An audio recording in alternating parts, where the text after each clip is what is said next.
Punjabi radio USA ਸੁਣ ਰਹੇ ਸਾਰੇ ਹੀ ਸਰੋਤਿਆਂ ਨੂੰ ਪਿਆਰ ਭਰੀ ਸਤਿ ਸ੍ਰੀ ਅਕਾਲ। ਸਭ ਨੂੰ ਜੀ ਨੂੰ ਆਖਦੇ ਹਾਂ। ਅਪਡੇਟ ਫਾਰਮਿੰਗ ਲੈ ਕੇ ਹਾਜ਼ਰ ਹੋ ਚੁੱਕੇ ਹਾਂ। ਮੈਂ ਰਾਜਕਨਵੀਰ ਸਿੰਘ, ਜੁੜ ਚੁੱਕੇ ਨੇ ਮੇਰੇ ਨਾਲ ਪੰਜਾਬੀ ਅਮਰੀਕਨ ਗਰੋਵਰਸ ਗਰੁੱਪ ਤੋਂ ਅਰਸ਼ਦੀਪ ਸਿੰਘ। ਅਰਸ਼ਦੀਪ ਸਿੰਘ ਜੀ ਨੂੰ ਸਵਾਗਤ ਹੈ। ਸਤਿ ਸ੍ਰੀ ਅਕਾਲ ਜੀ। ਰਾਜਕਰਨ ਜੀ ਸਤਿ ਸ੍ਰੀ ਅਕਾਲ। ਸਾਰੇ ਸੁਣਨ ਵਾਲੇ ਸਰੋਤਿਆਂ ਨੂੰ, ਦੇਖਣ ਵਾਲੇ ਸਰੋਤਿਆਂ ਨੂੰ ਸਤਿ ਸ੍ਰੀ ਅਕਾਲ। ਸਾਡੇ ਅੱਜ ਦੇ ਇਸ ਪ੍ਰੋਗਰਾਮ ਅਪਡੇਟ ਫਾਰਮਿੰਗ ਨੂੰ ਸਪਾਂਸਰ ਕਰਦੇ ਨੇ ਖਾਲਸਾ ਇੰਸ਼ੋਰੈਂਸ ਏਜੰਸੀ, ਜਿਨ੍ਹਾਂ ਦੇ ਕੋਲੋਂ ਹਰ ਇੱਕ ਤਰੀਕੇ ਦੀ ਤੁਸੀਂ ਇੰਸ਼ੋਰੈਂਸ ਕਰਵਾ ਸਕਦੇ ਹੋ। ਇੰਸ਼ੋਰੈਂਸ ਬਾਰੇ ਪਤਾ ਕਰਨ ਲਈ ਕਾਲ ਕਰ ਸਕਦੇ ਹੋ 408 272 2500 ਦੇ ਉੱਤੇ। ਟਿਰਕੇਣਾ ਇਮੀਗ੍ਰੇਸ਼ਨ ਲਾ ਫਰਮ, US ਇਮੀਗ੍ਰੇਸ਼ਨ ਦਾ ਹੋਵੇ ਕਿਸੇ ਵੀ ਤਰੀਕੇ ਦਾ ਕੰਮ, ਕਾਲ ਅਟਰਨੀ ਜੇ ਟਿਰਕੇਣਾ 415 909 0503 ਦੇ ਉੱਤੇ। ਇਸ ਦੇ ਨਾਲ ਐਡਮਨ ਬੋਰਡ ਆਫ ਕੈਲੀਫੋਰਨੀਆ ਅਤੇ USDA ਦਾ NRCS ਮਹਿਕਮਾ, ਇਹਨਾਂ ਸਾਰਿਆਂ ਦਾ ਅਸੀਂ ਧੰਨਵਾਦ ਕਰਦੇ ਹਾਂ। ਅਤੇ ਜੇਕਰ ਤੁਸੀਂ ਵੀ ਇਸ ਪ੍ਰੋਗਰਾਮ ਨੂੰ ਸਪਾਂਸਰ ਕਰਨਾ ਚਾਹੁੰਦੇ ਹੋ, ਸੰਪਰਕ ਕਰ ਸਕਦੇ ਹੋ 408 272 5200 ਦੇ ਉੱਤੇ, 408272 5200 ਦੇ ਉੱਤੇ। ਵੱਖ-ਵੱਖ ਜਿਹੜੇ ਐਗਰੀਕਲਚਰ ਖੇਤੀਬਾੜੀ ਦੇ ਨਾਲ ਜੁੜੇ ਜਿਹੜੇ ਵਿਸ਼ੇ ਆ, ਉਹਨਾਂ ਦੇ ਨਾਲ ਆਪਾਂ ਇਸ ਪ੍ਰੋਗਰਾਮ ਦੇ ਵਿੱਚ ਗੱਲਬਾਤ ਕਰਦੇ ਹਾਂ।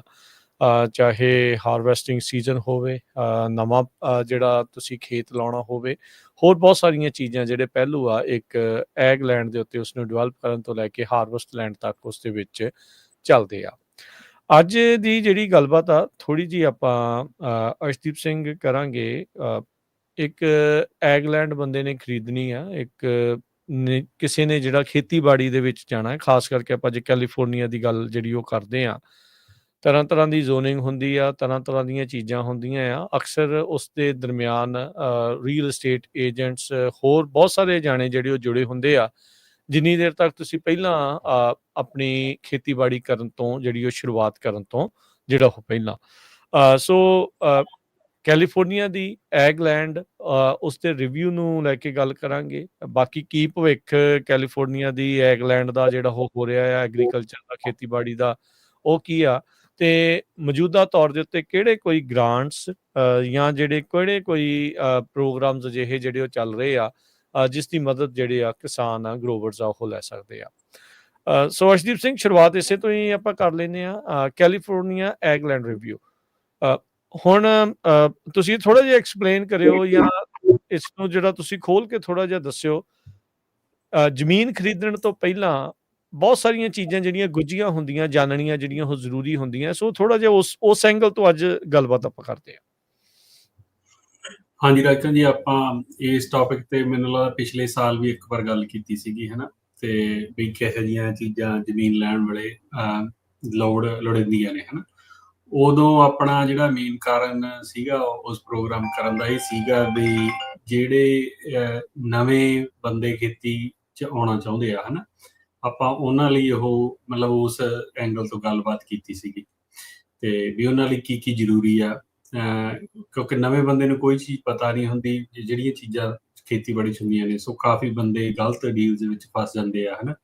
ਸੋ ਉਸ ਪ੍ਰੋਗਰਾਮ ਦਾ ਆਪਣਾ ਕਰਨ ਦਾ ਮੇਨ ਮਕਸਦ ਇਹ ਸੀਗਾ ਵੀ ਆਪਾਂ ਦੇਖਣਾ ਚਾਹੁੰਦੇ ਸੀਗੇ ਵੀ ਆਪਾਂ ਦੱਸ ਸਕੀਏ ਵੀ ਕਿਹੜੀਆਂ ਜਿਹੜੀਆਂ ਬੇਸਿਕ ਚੀਜ਼ਾਂ ਆਪਾਂ ਦੇਖਣੀਆਂ ਹੁੰਦੀਆਂ। ਹੁਣ ਦੇਖੋ ਸਾਲ ਲੰਘ ਗਿਆ, ਅਤੇ ਸਾਲ ਲੰਘਣ ਤੋਂ ਬਾਅਦ 'ਚ ਹੁਣ ਇੱਕ ਇਹੋ ਜਿਹੀ ਸਿਚੁਏਸ਼ਨ ਬਣੀ ਪਈ ਆ ਵੀ ਜਿਹੜੇ ਗਰੋਅਰ ਖੇਤੀ ਕਰਦੇ ਆ ਉਹਨਾਂ ਨੂੰ ਵੀ ਕਾਫੀ ਚੀਜ਼ਾਂ ਦਾ ਪਤਾ ਨਹੀਂ ਹੁੰਦਾ ਗਾ, ਅਤੇ ਉਹ ਵੀ ਗਲਤ ਡੀਲਸ ਦੇ ਵਿੱਚ ਫਸ ਜਾਂਦੇ ਆ। ਜਾਂ ਆਪਣੇ ਕੋਲ ਉਹ ਲੈਂਡ ਲਈ ਹੋਈ ਆ ਜਿੱਥੇ ਹੁਣ ਇਸ਼ੂ ਆਉਣੇ ਨੇ ਫਿਊਚਰ 'ਚ, ਅਤੇ ਉਹਦੇ ਲਈ ਆਪਣੇ ਕੋਲ ਕੀ ਪਲਾਨ ਹੈ, ਕੀ ਆਪਾਂ ਨੂੰ ਕਰਨਾ ਚਾਹੀਦਾ, ਹੈ ਨਾ। ਅੱਜ ਦਾ ਜਿਹੜਾ ਆਪਾਂ ਪ੍ਰੋਗਰਾਮ ਆ, ਆਪਾਂ ਜਿਹੜਾ ਖਾਸ ਕਰਕੇ ਜਿਹੜਾ ਇਹ ਹਿੱਸਾ ਉਹ ਇਹਨਾਂ ਚੀਜ਼ਾਂ ਦੇ ਆਲੇ ਦੁਆਲੇ ਗੱਲ ਕਰਾਂਗੇ। ਚਾਹੇ ਉਹ ਨਵਾਂ ਬਾਇਰ ਆ, ਚਾਹੇ ਉਹ ਆਲਰੇਡੀ ਕੋਈ ਖੇਤੀ ਕਰਦਾ ਹੋਰ ਲੈਂਡ ਲੈਣ ਲੱਗਿਆ ਹੋਇਆ, ਜਾਂ ਜਿਹਦੇ ਕੋਲ ਲੈਂਡ ਹੈਗੀ ਆ ਉੱਥੇ ਕੋਈ ਇਸ਼ੂ ਨੇ, ਉਹਨੂੰ ਕਿਵੇਂ ਮੈਨੇਜ ਕਰਨਾ, ਹੈ ਨਾ। ਉਹਦਾ ਆਪਾਂ ਪਿਛਲੇ ਜਿਹੜਾ ਪਹਿਲਾਂ ਆਪਾਂ ਕਰਨਾ ਚਾਹੁੰਦੇ ਹਾਂ, ਪਹਿਲਾਂ ਤਾਂ ਇਹ ਦੇਖੀਏ ਵੀ ਪਿਛਲੇ 5-7 ਸਾਲਾਂ ਦੇ ਵਿੱਚ ਕੀ ਹੋਇਆ, ਹੈ ਨਾ, ਅਤੇ ਫਿਰ ਅੱਜ ਦੀ ਸਿਚੁਏਸ਼ਨ ਕਿਹੋ ਜਿਹੀ ਆ, ਅਤੇ ਅਗਲੇ ਅੱਜ ਤੋਂ 5-7 ਜਾਂ ਜਿਹੜਾ 15 ਸਾਲ ਦਾ ਪਲਾਨ ਆ, 10 ਤੋਂ 15 ਸਾਲ ਦਾ, ਵੀ ਖੇਤੀ ਦੀ ਆਊਟਲੁੱਕ ਕਿਹੋ ਜਿਹੀ ਲੱਗੂਗੀ। ਸੋ ਇਸ ਚੀਜ਼ 'ਤੇ ਆਪਾਂ ਅੱਜ ਫੋਕਸ ਕਰਾਂਗੇ, ਅਤੇ ਜੇ ਕਿਸੇ ਦਾ ਕੋਈ ਕੁਐਸ਼ਨ ਹੋਵੇ ਆਪਾਂ ਅੱਗੇ ਵੀ ਕਹਿੰਦੇ ਹਾਂ ਪੁੱਛ ਵੀ ਸਕਦਾ। ਤੇ ਇਹਦਾ ਜਾਣੀ ਕਿ ਮੇਨ ਕਾਰਨ ਇਸ ਟੌਪਿਕ ਦਾ ਅੱਜ ਡਿਸਕਸ ਕਰਨ ਦਾ ਇਹ ਬਣਿਆ ਵੀ ਮੈਨੂੰ ਪਿੱਛੇ ਜੇ ਪਿਛਲੇ 2 ਮਹੀਨਿਆਂ ਦੇ ਵਿੱਚ 1-2 ਗਰੋਰਾਂ ਨਾਲ ਕੰਮ ਕਰਨ ਦਾ ਮੌਕਾ ਮਿਲਿਆ ਆਪਣੇ ਨਾਲ, ਜੀ ਤੇ ਜਿਹੜੇ ਕਰਨ ਤੇ ਟਲੈਰੀ ਕਾਉਂਟੀ 'ਚ ਖੇਤੀ ਕਰਦੇ ਸੀ ਤੇ ਉਹਨਾਂ ਦੀ ਜ਼ਮੀਨ 'ਚ ਇਸ਼ੂ ਸੀ ਬਹੁਤ, ਹਨਾ। ਖਾਸ ਤੇ ਕਰਕੇ ਪਾਣੀ ਨੂੰ ਲੈ ਕੇ। ਪਾਣੀ ਨੂੰ ਲੈ ਕੇ ਤੇ ਸਾਲਟ ਨੂੰ ਲੈ ਕੇ, ਤੇ ਇੱਕ ਦੇ ਤਾਂ ਚਲੋ ਇਸ਼ੂ ਸੀਗੇ। ਇੱਕ ਗਰੋਅਰ ਜ਼ਮੀਨ ਲੈਣ ਲੱਗਿਆ ਹੋਇਆ ਸੀ ਨਵੀਂ, ਜਿੱਥੇ ਬਹੁਤ ਜ਼ਿਆਦਾ ਇਸ਼ੂ ਸੀ, ਜਿਹੜੀ ਉਹ ਖਰੀਦਣ ਲੱਗਿਆ ਹੋਇਆ ਸੀ ਹੋਰ, ਹਨਾ। ਤੇ ਉਹਨਾਂ ਦੋਨਾਂ ਚੀਜ਼ਾਂ ਤੋਂ ਫਿਰ ਮੈਨੂੰ ਵੀ, ਜਦੋਂ ਆਪਾਂ ਇੱਕ ਤਾਂ ਆਪ ਗੱਲ ਕਰਨੇ ਕਹੀ ਸੁਣੀ ਜਾਂ ਮੀਟਿੰਗਾਂ 'ਚ ਬਹਿ ਕੇ, ਇੱਕ ਹੁੰਦਾ ਵੀ ਤੁਸੀਂ ਜਾ ਕੇ ਖੇਤ ਦੇ ਵਿੱਚ ਗੇੜੇ ਕੱਢਣੇ, ਉੱਥੇ ਇੰਨਾ ਟਾਈਮ ਲਾਉਣਾ, ਦੱਸਣਾ ਅਗਲੇ ਨੂੰ ਵੀ ਆਪਾਂ ਕੀ ਕਰ ਸਕਦੇ ਹਾਂ। ਤੇ ਉਸ ਐਂਗਲ ਤੋਂ ਜਦੋਂ ਆਪਾਂ ਦੇਖਦੇ ਹਾਂ ਤਾਂ ਫਿਰ ਆਪਾਂ ਨੂੰ ਹੋਰ ਬਹੁਤ ਸਾਰੀਆਂ ਚੀਜ਼ਾਂ ਦਾ ਪਤਾ ਲੱਗਦਾ, ਜਿਹੜੀਆਂ ਮੈਨੂੰ ਵੀ ਲੱਗੀਆਂ, ਤੇ ਉਹਨਾਂ ਬਾਰੇ ਅੱਜ ਆਪਾਂ ਡਿਟੇਲ 'ਚ ਗੱਲ ਕਰਾਂਗੇ, ਹਨਾ। ਇਹ ਬਹੁਤ ਹੀ ਜ਼ਿਆਦਾ ਜ਼ਰੂਰੀ ਆ ਇਸ ਗੱਲ ਦਾ ਪਤਾ ਹੋਣਾ ਬਈ ਜਿਹੜਾ ਤਾਂ ਦੇਖੋ ਪਹਿਲਾਂ ਹੋ ਗਿਆ ਉਹਨੂੰ ਤਾਂ ਆਪਾਂ ਕੋਈ ਬਦਲ ਨਹੀਂ ਸਕਦੇ, ਹਨਾ। ਪਰ ਜਿਹੜੀਆਂ ਚੀਜ਼ਾਂ ਅਗਲੇ 5-7 ਸਾਲਾਂ 'ਚ ਹੋਣੀਆਂ, ਖਾਸ ਕਰਕੇ 2029 ਤੱਕ, 2029 ਬਹੁਤ ਕ੍ਰਿਟੀਕਲ ਈਅਰ ਆ ਸਾਡੇ ਲਈ ਸੈਨੋਕਿਨ ਵੈਲੀ ਦੇ ਵਿੱਚ, ਤੇ ਉਹ ਕਿਉਂ ਆ, ਕੀ ਆਪਾਂ ਕਰ ਸਕਦੇ ਹਾਂ ਉਹਦੀ ਤਿਆਰੀ ਲਈ, ਉਹ ਸਾਰੀਆਂ ਚੀਜ਼ਾਂ ਦੇ ਬਾਰੇ ਅੱਜ ਆਪਾਂ ਡਿਟੇਲ ਦੇ ਵਿੱਚ ਗੱਲ ਕਰਾਂਗੇ। ਠੀਕ ਹੈ।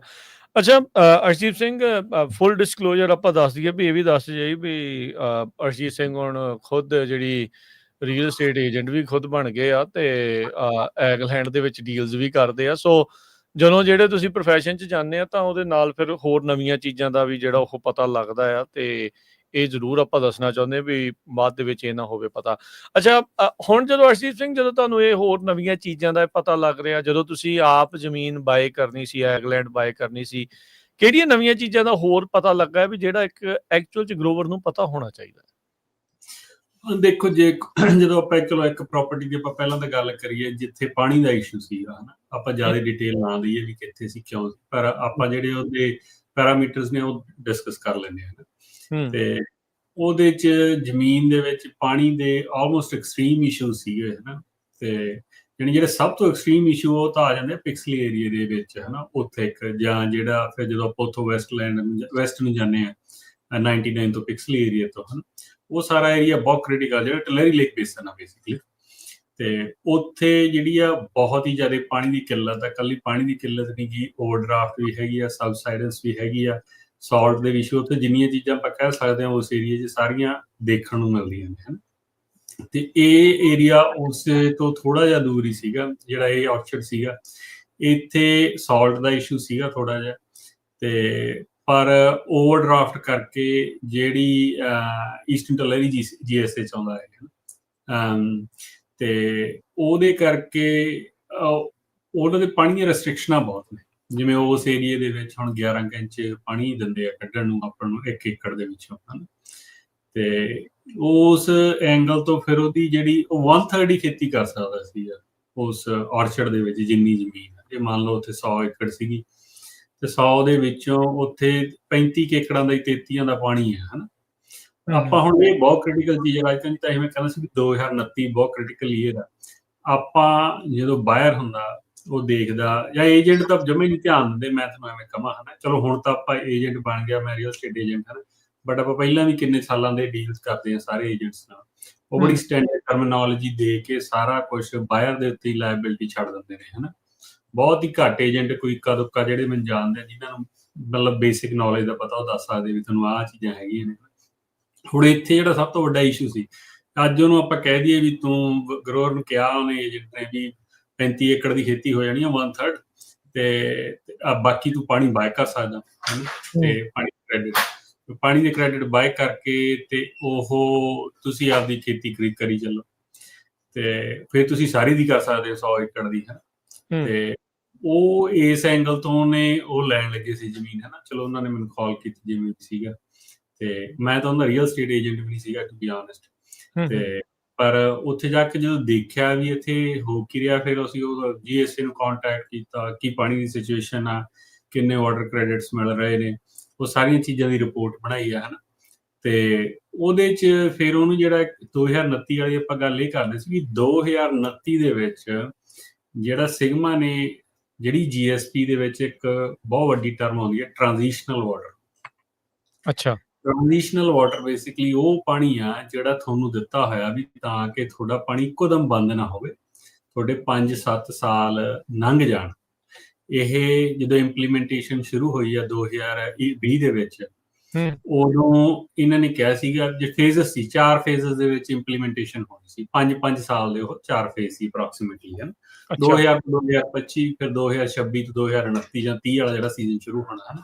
30 ਤੋਂ ਫਿਰ 34 ਤੋਂ ਫਿਰ 39 ਹੈ, ਕਿਉਂਕਿ ਜਨਵਰੀ 2040 ਤੱਕ ਤਾਂ ਸਾਰੀਆਂ ਚੀਜ਼ਾਂ ਬੈਲੈਂਸ ਹੋਣੀਆਂ ਚਾਹੀਦੀਆਂ। ਸੋ ਉਹਦੇ ਕੋਲੇ ਅੱਜ ਪਾਣੀ ਸਿਰਫ 1/3 ਇੱਕ ਏਕੜੇਜ ਦਾ, ਠੀਕ ਹੈ ਜੀ। ਜੇ ਆਪਾਂ ਜਿਹੜੀ ਸਿੱਧਾ ਹਿਸਾਬ ਲਾਈਏ, ਜਿਵੇਂ 100 ਏਕੜ ਦਾ ਸੀਗਾ ਤੇ 100 ਏਕੜ ਫੁੱਟ ਪਾਣੀ ਸੀ, ਤੇ 32-35 ਏਕੜਾਂ ਦਾ ਪਾਣੀ ਸੀਗਾ ਉਹਦੇ ਕੋਲ, ਤੇ ਇਹਦੇ ਵਿੱਚੋਂ ਆਲਮੋਸਟ 60% ਟ੍ਰਾਂਜ਼ੀਸ਼ਨਲ ਵਾਟਰ ਆ ਉਹਦਾ, ਜਿਹੜਾ 2029 ਚ ਖਤਮ ਹੋ ਜਾਣਾ। ਸੋ ਬੇਸਿਕਲੀ ਉਹਦੇ ਕੋਲੇ 2029 ਤੱਕ ਜਾਂਦਿਆਂ ਨੂੰ 12-13 ਏਕੜਾਂ ਦਾ ਹੀ ਪਾਣੀ ਰਹਿ ਜਾਣਾ। ਅੱਛਾ, ਜਿਹੜਾ ਹੁਣ ਸੋਚਦੇ ਵੀ 100 ਦੇ ਵਿੱਚੋਂ 30-35 ਹੈਗੇ ਆ, ਤੇ ਮਤਲਬ 4 ਸਾਲਾਂ 'ਚ ਤਿੰਨਾਂ 4 ਸਾਲਾਂ 'ਚ ਉਹ ਤੋਂ ਵੀ ਅੱਧੇ ਤੋਂ ਵੀ ਘੱਟ ਜਾਣਾ, ਹਨਾ। ਉਹ 'ਚ 1/3 ਹੀ ਰਹਿ ਜਾਣਾ, ਤੀਜਾ ਹਿੱਸਾ ਰਹਿ ਜਾਣਾ ਉਸ ਏਰੀਏ ਦੇ ਵਿੱਚ। ਮਤਲਬ ਟੋਟਲ ਦਾ ਮਤਲਬ 15%, 12-13% ਰਹਿ ਜਾਣਾ ਸਾਰਾ, ਜਿਹੜਾ 100 ਦੇ ਵਿੱਚੋਂ। ਮਤਲਬ ਜਦੋਂ ਤੁਸੀਂ ਕਿਹਾ ਵੀ 12-13 ਏਕੜ ਜਿਹੜੇ ਰਹਿ ਗਏ, ਇਹ ਤਾਂ ਫਿਰ ਅਨਸਰਵਾਈਵੇਬਲ ਹੈ। ਇਹ ਪਤਾ ਹੀ ਨਹੀਂ ਹੁੰਦਾ ਕਿਸੇ ਨੂੰ ਵੀ ਇਹ ਜਿਹੜਾ, ਮੈਂ ਤਾਂ ਅੱਜ ਸ਼ਬਦ ਹੀ ਪਹਿਲੀ ਵਾਰੀ ਸੁਣਿਆ ਟ੍ਰਾਂਜ਼ੀਸ਼ਨਲ ਵਾਟਰ। ਨਿਆਣੇ ਨੂੰ ਜਦੋਂ ਸਕੂਲੇ ਪਾਈਦਾ ਟ੍ਰਾਂਜ਼ੀਸ਼ਨਲ ਕਿੰਡਰਗਾਰਟਨ ਤਾਂ ਸੁਣਿਆ ਸੀਗਾ ਵੀ ਉਹ ਨਿਆਣੇ ਨੂੰ ਵੀ ਅਜੇ ਵੀ ਉਹ ਪਾਉਣ ਤੋਂ ਪਹਿਲਾਂ ਇੱਕ ਕਲਾਸ ਜਿਹੜੀ ਉਹ ਹੁੰਦੀ ਆ ਜਾਂ ਪ੍ਰੀ ਸਕੂਲ ਹੁੰਦਾ, ਇਹ ਤਾਂ ਉਹ ਗੱਲ ਬਣ ਗਈ ਵੀ ਪਾਣੀ ਸਿਰਫ 3-4-5 ਸਾਲ ਲਈ, ਉਸ ਤੋਂ ਬਾਅਦ ਫਿਰ ਹੋਰ ਘਟ ਜਾਣਾ। ਹਾਂਜੀ, ਨਹੀਂ, ਇਹਦਾ ਜਿਹੜਾ ਮਕਸਦ ਆ ਉਹੀ ਹੈ ਜਿਹੜਾ ਆਪਾਂ ਕਹਿੰਦੇ ਨੇ ਵੀ ਟ੍ਰਾਂਜ਼ੀਸ਼ਨਲ ਸਕੂਲ ਤੋਂ ਕਿੰਡਰਗਾਰਟਨ ਟੀਕੇ ਵਾਲਾ, ਉਹ ਇਹ ਵੀ ਇੱਕ ਟ੍ਰਾਂਜ਼ੀਸ਼ਨ ਕਰਾਉਣੀ ਸੀਗੀ ਇੱਕ ਫੇਜ਼ ਤੋਂ ਦੂਜੇ ਫੇਜ਼ 'ਚ, ਵੀ ਤਾਂ ਕਿ ਐਂ ਨਾ ਕਹਤਾ ਵੀ ਪਹਿਲਾਂ ਹੀ ਜਿਹਦੇ ਕੋਲ 100 ਏਕੜ ਆ ਵੀ ਭਾਈ ਤੂੰ 10 ਦੀ ਖੇਤੀ ਕਰੇਗਾ ਅੱਜ, ਫਿਰ ਤਾਂ ਸਾਰਿਆਂ ਨੇ ਜਦੀ ਦਮ ਤੋੜ ਦੇਣਾ ਸੀ, ਹਨਾ। ਨਹੀਂ, ਪਰ ਫਿਰ ਇਹ ਝੂਠ ਵੀ ਹੋਇਆ ਨਾ, ਵੀ ਜੇ ਉਹਨਾਂ ਨੂੰ ਪਤਾ ਹੀ ਨਹੀਂ ਆ ਵੀ ਅੱਜ ਅਸੀਂ 4 ਸਾਲ ਲਈ 30 ਖੇਤਾਂ ਤੇ ਕਰ ਸਕਦੇ, ਬਾਅਦ ਤੇ ਫਿਰ 10 ਤੇ ਰਹਿ ਜਾਣਾ, ਫਿਰ ਉਹਨੂੰ ਬੰਦਾ ਇਨਵੈਸਟਮੈਂਟ ਕਰ ਪਊ। ਇੱਥੇ ਪ੍ਰੋਬਲਮ ਆਉਂਦੀ ਰਾਈਟ, ਜਦੋਂ ਕਹਿੰਦੇ ਨੇ ਵੀ ਉਹ ਕਹਿੰਦੇ ਵੀ ਸਾਡਾ ਤਾਂ 2040 ਤੱਕ ਦਾ ਪਲਾਨ ਦਿੱਤਾ ਹੋਇਆ ਰਿਟਨ 'ਚ, ਤੇ ਆਲਰੇਡੀ ਪਬਲਿਕ ਡੋਮੇਨ 'ਚ ਅਸੀਂ ਇੰਨੀਆਂ ਵਰਕਸ਼ਾਪਾਂ ਲਾਈਆਂ, ਨਾ ਕੋਈ ਪੜ੍ਹੇ ਨਾ ਕਿਸੇ ਨੂੰ ਪਤਾ ਲੱਗੇ। ਉਹ ਕਹਿੰਦੇ ਸੀ ਇੰਨੀਆਂ ਵਰਕਸ਼ਾਪਾਂ ਲਾਈਆਂ ਨੇ। ਦੇਖੋ ਜੀ, ਉਹਨਾਂ ਦੇ ਐਂਗਲ ਤੋਂ ਦੇਖਿਆ ਜੇ ਅਸੀਂ ਹਰੇਕ ਬੇਸਨ ਦੇ ਹਰੇਕ ਜਿਹੜਾ ਬੇਸਨ ਆ ਉਹਦੇ ਵਿੱਚ ਮਲਟੀਪਲ ਵਰਕਸ਼ਾਪਸ ਦੀਆਂ ਆਪਸ਼ਨ ਦਿੱਤੀਆਂ ਨੇ, ਆਨਲਾਈਨ ਵੀ ਲਾਈਆਂ ਨੇ ਤੇ ਜਾ ਕੇ ਵੀ ਲਾਈਆਂ, ਜਿਹੜੀ ਉਹਦੀ ਗੱਲ ਸਹੀ ਹੈ, ਤੇ ਉਹਨਾਂ ਨੇ ਇਹੀ ਗੱਲਾਂ ਉੱਥੇ ਸਮਝਾਈਆਂ। ਪਰ ਆਪਾਂ ਨੂੰ ਹੁਣ ਆਮ ਬੰਦੇ ਨੂੰ ਗੱਲ ਸਮਝ ਨਹੀਂ ਆਉਂਦੀ। ਉੱਥੇ ਇਹ ਨਹੀਂ ਨਾ ਕਹਿੰਦੇ ਵੀ 2029 ਤੋਂ ਬਾਅਦ ਤੁਹਾਡੇ ਕੋਲ ਇੰਨੀ ਪਾਣੀ ਰਹਿ ਜਾਂਦਾ, ਉਹ ਕਹਿੰਦੇ ਵੀ ਟ੍ਰਾਂਜ਼ੀਸ਼ਨਲ ਵਾਟਰ ਵਿਲ ਮੇ ਗੋ ਅਵੇ ਡਿਪੈਂਡਿੰਗ ਅਪਨ ਦ ਸਿਚੁਏਸ਼ਨ। ਫਿਰ ਇਹਨਾਂ ਨੂੰ ਹੁਣ ਵੀ ਇਹੀ ਹੈ ਵੀ 2029 ਚ ਹੋ ਸਕਦਾ ਵੀ ਜੇ ਮੀਂਹ ਅਗਲੇ 4 ਸਾਲ ਇੰਨਾ ਪਵੇ ਤੇ ਉਹ ਟ੍ਰਾਂਜ਼ੀਸ਼ਨਲ ਵਾਟਰ ਉਹਦੀ ਐਕਸਟੈਂਡ ਕਰ ਦੇਣ, ਪਰ ਜ਼ਿਆਦਾ ਜਿਹੜਾ ਚਾਂਸ ਆ ਉਹ ਇਹੀ ਹੈ ਵੀ 2029 ਚ ਉਹ ਪਾਣੀ 1/3 ਹੀ ਰਹਿ ਜਾਣਾ, ਤੇ ਉਹ 2/3 ਉਹਨਾਂ ਨੇ ਉਦੋਂ ਵੀ ਚੱਕ ਦੇਣਾ ਬੇਸਡ ਔਨ ਜਿਹੜੇ ਆਪਣੇ ਹਿਸਟੋਰੀਕਲ। ਸੋ ਇਹ ਗੱਲਾਂ ਇਕੱਲੇ ਉਸ GSA ਲਈ ਐਪਲੀਕੇਬਲ ਨਹੀਂ ਹੈਗੀਆਂ। ਕਹਿਣ ਦਾ ਮਤਲਬ ਇਹ ਹੈ ਵੀ ਜਿੰਨੀਆਂ ਵੀ ਸੈਨ ਜੋਆਕਿਨ ਵੈਲੀ ਦੇ ਵਿੱਚ ਕ੍ਰਿਟੀਕਲੀ ਓਵਰਡਰਾਫਟ ਬੇਸਨ ਆ, ਉਹ ਸਾਰਿਆਂ ਦੇ ਵਿੱਚ ਇਵੇਂ GSPs ਲਿਖੀਆਂ ਹੋਈਆਂ ਨੇ, ਜਿੱਥੇ ਕਿਤੇ ਨਾ ਕਿਤੇ ਟ੍ਰਾਂਜ਼ੀਸ਼ਨਲ ਵਾਟਰ ਕਾਊਂਟ ਹੁੰਦਾ, ਜਿਹੜਾ ਉਹਨਾਂ ਨੇ ਸੂਨਰ ਔਰ ਲੇਟਰ ਖਤਮ ਕਰ ਦਿੱਤਾ। ਅੱਛਾ, ਤੁਸੀਂ ਤਾਂ ਕਹਿ ਰਹੇ ਸੀ ਵੀ 2029 ਬੜਾ ਕ੍ਰਿਟੀਕਲ ਈਅਰ। ਹਾਂ, 2029 ਬਹੁਤ ਕ੍ਰਿਟੀਕਲ ਈਅਰ ਆ, ਕਿਉਂਕਿ ਉਦੋਂ ਤੁਸੀਂ ਦੇਖੋ ਵੀ ਜਿਹੜੀ ਆਪਾਂ ਮਿਲੀਅਨ ਟੂ 1.5 ਮਿਲੀਅਨ ਏਕੜ ਦੀ ਗੱਲ ਕਰਦੇ ਹੁੰਦੇ ਆ, ਉਦੋਂ ਜਾ ਕੇ ਬਸ ਉਹ ਐਗਜ਼ੀਕਿਊਟ ਹੋ ਜਾਊਗਾ ਪੂਰਾ। ਹੁਣ ਜਿਹੜੇ ਬੰਦੇ ਅਲੋਂਗ ਵੀ ਕਰ ਰਹੇ ਆ, ਵਧਾ ਰਹੇ ਆ, ਇੱਧਰੋਂ ਉੱਧਰੋਂ ਕਰ ਲਿਆ, ਇੱਧਰੋਂ ਉੱਧਰੋਂ ਮਤਲਬ ਸਰਵਾਈਵ ਕਰੀ ਜਾਂਦੇ ਆ, ਜਾਂ ਕਿ ਕਈ ਕ੍ਰੌਪਸ ਦੇ ਵਿੱਚ ਹਜੇ ਵੀ ਪ੍ਰੋਫਿਟ ਕਾਫੀ ਹੈਗਾ ਡੀਸੈਂਟ, ਹਨਾ, ਉਹ ਚੱਲੀ ਜਾਂਦੀਆਂ ਨੇ। 2030 ਚ ਜਾ ਕੇ ਉਹ ਵੀ ਕ੍ਰੌਪਸ ਡੀਸੈਂਟ ਪ੍ਰੋਫਿਟੇਬਲ ਨਹੀਂ ਰਹਿਣੀਆਂ ਹੈਗੀਆਂ ਸਾਰੀ ਖੇਤੀ ਕਰਨ। ਸੋ ਤੁਹਾਡੇ ਕੋਲ ਜਿਹਦਾ ਆਪਾਂ ਅੱਗੇ ਵੀ ਗੱਲ ਕਰਦੇ ਨੇ ਵੀ ਪਲਾਨ ਹੋਣਾ ਚਾਹੀਦਾ। ਸੋ ਬਹੁਤ ਜ਼ਿਆਦਾ ਇੰਪੋਰਟੈਂਟ ਆ ਵੀ ਤੁਹਾਡੇ ਕੋਲ ਅਗਲੇ 5 ਤੋਂ 10 ਸਾਲ ਦਾ ਖੇਤੀ ਦਾ ਪਲਾਨ ਹੋਣਾ ਚਾਹੀਦਾ।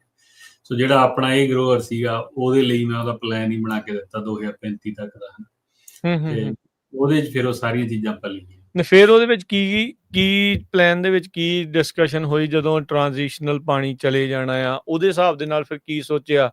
ਜੇ 100 ਚੋਂ 35 ਤੇ 35 ਚੋਂ 13 ਰਹਿ ਗਏ, ਤੇ ਫਿਰ ਉਹ 13 ਦੇ ਵਿੱਚ ਕੀ ਕਰਨਾ ਹੈ? ਦੇਖੋ, ਇੱਕ ਤਾਂ ਹੁੰਦਾ ਵੀ ਹਜੇ ਉਹ ਹੁਣ ਜਿਹੜੀ ਜ਼ਮੀਨ ਲੈ ਰਿਹਾ ਉਹ ਬਹੁਤ ਸਸਤੀ ਲੈ ਰਿਹਾ ਸੀ, ਠੀਕ ਹੈ। ਸੋ ਉਹਦੀ ਜਿਹੜੀ ਪੈਸੇ ਦੀ ਸਾਰੀ ਰਿਕਵਰੀ ਆ ਉਹ ਪਿਛਲੇ 2029 ਤੱਕ ਵੀ ਕਿੰਨੀ ਪੈਸੇ ਦੀ ਰਿਕਵਰੀ 2029 ਤੱਕ ਹੋ ਸਕਦੀ, ਆਪਾਂ ਉਨਾ ਹੀ ਉਹਨੂੰ ਪ੍ਰਾਈਸ ਦੱਸਿਆ ਕਿ ਇੰਨੀ ਪ੍ਰਾਈਸ ਤੇ ਲਓ। ਠੀਕ ਹੈ, ਅੱਛਾ। ਠੀਕ ਹੈ। ਸੋ ਵੀ ਸ਼ਾਰਟ ਟਰਮ ਡੀਲ ਬਣਾਉਣੀ ਆ ਤੇ ਇਦਾਂ ਬਣਾਓ। ਹਾਂ, ਸ਼ਾਰਟ ਟਰਮ ਵਿਜ਼ਨ ਇਹ ਆ ਵੀ ਆਪਣਾ ਜਿਹੜਾ ਪੈਸਾ ਤੇ ਮੋਸਟਲੀ ਅੱਧੋਂ ਜ਼ਿਆਦਾ 50% ਬੈਂਕ ਦਾ ਪੈਸਾ ਵੀ 2029 ਤੱਕ ਰਿਕਵਰ ਹੋ ਜਾਵੇ। ROI ਆ ਜਾਵੇ, ਰਿਟਰਨ ਕੁਛ ਹੋ ਜਾਵੇ ਇਨਵੈਸਟਮੈਂਟ ਤੇ। ਠੀਕ ਹੈ ਜੀ। ਫਿਰ 2029 ਤੋਂ ਬਾਅਦ ਤਾਂ ਆਲਮੋਸਟ ਆਪਾਂ ਫ੍ਰੀ ਵਾਂਗੂ ਚੱਲਾਂਗੇ ਤੇ ਸਾਰੀ ਲਾਇਬਿਲਿਟੀ ਬੈਂਕ ਦੀ ਰਹਿ ਜਾਣੀ ਹੈ। ਜੇ ਬਾਈ ਚਾਂਸ ਕਿਤੇ ਇਹੋ ਜਿਹੀ ਸਿਚੁਏਸ਼ਨ ਬਣਦੀ ਹੈ ਵੀ ਜਿੱਥੇ ਉਹ ਕਹਿੰਦੇ ਤੁਸੀਂ ਕਰਨੀ ਨਹੀਂ, ਤਾਂ ਫਿਰ ਬੈਂਕ ਆਪੇ ਚੱਲੂਗੀ। ਬੈਂਕ ਕਿੱਦਾਂ ਚੱਲੂਗੀ ਇਹਦੇ ਵਿੱਚ? ਕਿਉਂਕਿ ਜਦੋਂ ਹੁਣ ਆਪਾਂ ਜੇ ਮੰਨ ਲਓ ਵੀ ਉਹਦੇ ਵਿੱਚ ਅਜ਼ਿਊਮ ਹੁਣ ਆਪਾਂ ਨੰਬਰ ਅਜ਼ਿਊਮ ਕਰ ਰਹੇ ਹਾਂ ਵੀ $2 ਮਿਲੀਅਨ ਦੀ ਪ੍ਰਾਪਰਟੀ ਆ, ਹਨਾ। $1 ਮਿਲੀਅਨ ਬੈਂਕ ਨੇ ਲਿਆ, ਉਹ ਕਹਿੰਦੇ ਜੀ 50% ਲੈਣਾ ਬੈਂਕ ਨੇ। $50 ਮਿਲੀਅਨ ਪਾ ਕੇ ਲੈ ਲਿਆ ਆਪਾਂ। ਜੇ $1 ਮਿਲੀਅਨ ਆਪਾਂ ਆਪਦਾ 2029 ਤੱਕ ਰਿਕਵਰ ਕਰ ਲੈਂਦੇ ਹਾਂ, ਫਿਰ ਆਪਣੀ ਕੋਈ ਪਰਸਨਲ ਮਨੀ ਨਹੀਂ ਉੱਥੇ ਡੀਲ 'ਚ ਲੱਗੀ। ਹੁਣ ਬੈਂਕ ਦੇ ਪੈਸੇ ਰਹਿੰਦੇ ਆ, ਜਾਂ ਜਿਹੜੀ ਆਪਾਂ ਰੈਗੂਲਰ ਮੌਰਗੇਜ ਦੇਈ ਜਾਂਦੇ ਆ, ਉਹਦਾ ਪਲਾਨ ਹੀ ਐਵੇਂ ਬਣਾ ਕੇ ਦਿੱਤਾ ਸੀ। ਫਿਰ ਉਹਨੂੰ ਕਿਹਾ ਸੀ ਵੀ 2029 ਤੋਂ ਬਾਅਦ 'ਚ ਜਿਹੜਾ ਪਾਣੀ ਆ ਬਾਏ ਕਰਨ ਦਾ, ਉਹਦਾ ਰੇਟ ਇੰਨਾ ਹੋ ਜਾਣਾ ਕ੍ਰੈਡਿਟ ਟ੍ਰਾਂਸਫਰ ਦਾ। ਅੱਜ $392 ਨੂੰ ਏਕੜ ਫੁੱਟ ਮਿਲ ਰਿਹਾ, ਤੇ ਉਦੋਂ ਨੂੰ ਇਹ ਦੁੱਗਣਾ ਤਿੱਗਣਾ ਹੋ ਜਾਣਾ, 1000 ਤੋਂ ਉੱਪਰ ਹੋ ਜਾਊਗਾ। 1000 ਕੈਲਕੂਲੇਸ਼ਨ ਚਲਾਇਆ ਸੀ ਵੀ $1000 ਏਕੜ ਫੁੱਟ ਦਾ ਹੋਊਗਾ, ਤੇ ਵੀ ਇੰਨਾ ਕੁ ਤੂੰ ਪਾਣੀ ਬਾਏ ਕਰਕੇ 50% ਲੈਂਡ ਤੇ ਤੂੰ ਫਿਰ ਵੀ ਖੇਤੀ ਕਰ ਸਕਦਾ। ਠੀਕ ਆ, ਉਹਦਾ ਪਲਾਨ ਇਹ ਬਣਾਇਆ ਸੀ। ਦੂਜੀ ਆਪਸ਼ਨ ਨਾਲੇ ਉਹਨੂੰ ਉਹ ਦਿੱਤੀ ਸੀਗੀ ਵੀ 2029 ਦੇ ਵਿੱਚ ਫਾਇਰ ਸੇਲ ਹੋ, ਕਿਉਂਕਿ ਜਦੋਂ ਇੰਨਾ ਮਾੜਾ ਹਾਲ ਹੋ ਗਿਆ ਤੇ ਫਿਰ ਜਿਹੜੀ ਅੱਜ ਲੈਂਡ ਉੱਥੇ 8-9 ਹਜ਼ਾਰ ਨੂੰ ਏਕੜ ਵਿਕ ਰਹੀ ਆ, ਉਦੋਂ ਨੂੰ ਉਹ 2000-3000 ਨੂੰ ਆ ਜਾਣੀ। ਉਦੋਂ ਉਹ ਲੈਂਡ ਹੋਰ ਬਾਏ ਕਰ ਸਕਦਾ ਆਪਦੇ ਆਲੇ ਦੁਆਲੇ, ਤੇ ਉਹਦੇ ਵਾਟਰ ਕ੍ਰੈਡਿਟ ਇੱਥੇ ਯੂਜ਼ ਕਰ ਸਕਦਾ, ਰਾਦਰ ਕਿ $1000 ਏਕੜ ਫੁੱਟ ਨੂੰ ਪਾਣੀ ਖਰੀਦੇ ਹਰੇਕ ਸਾਲ। ਉਹ ਫਿਰ ਉਹ ਵਨ ਟਾਈਮ ਇਨਵੈਸਟਮੈਂਟ ਕਰ ਸਕਦਾ ਵੀ ਮੈਂ ਕਿਤੇ 50 ਏਕੜ ਹੋਰ ਲੈ ਲੈਣਾ, ਉਹ 50 ਦਾ ਮੈਨੂੰ ਜਿੰਨਾ 15-20 ਏਕੜ ਫੁੱਟ ਪਾਣੀ ਮਿਲੂਗਾ ਉਹ ਮੈਂ ਇੱਧਰ ਯੂਜ਼ ਕਰ ਲੈਣਾ, ਕਿਉਂਕਿ ਤੁਸੀਂ ਸੇਮ ਬੇਸਿਨ 'ਚ।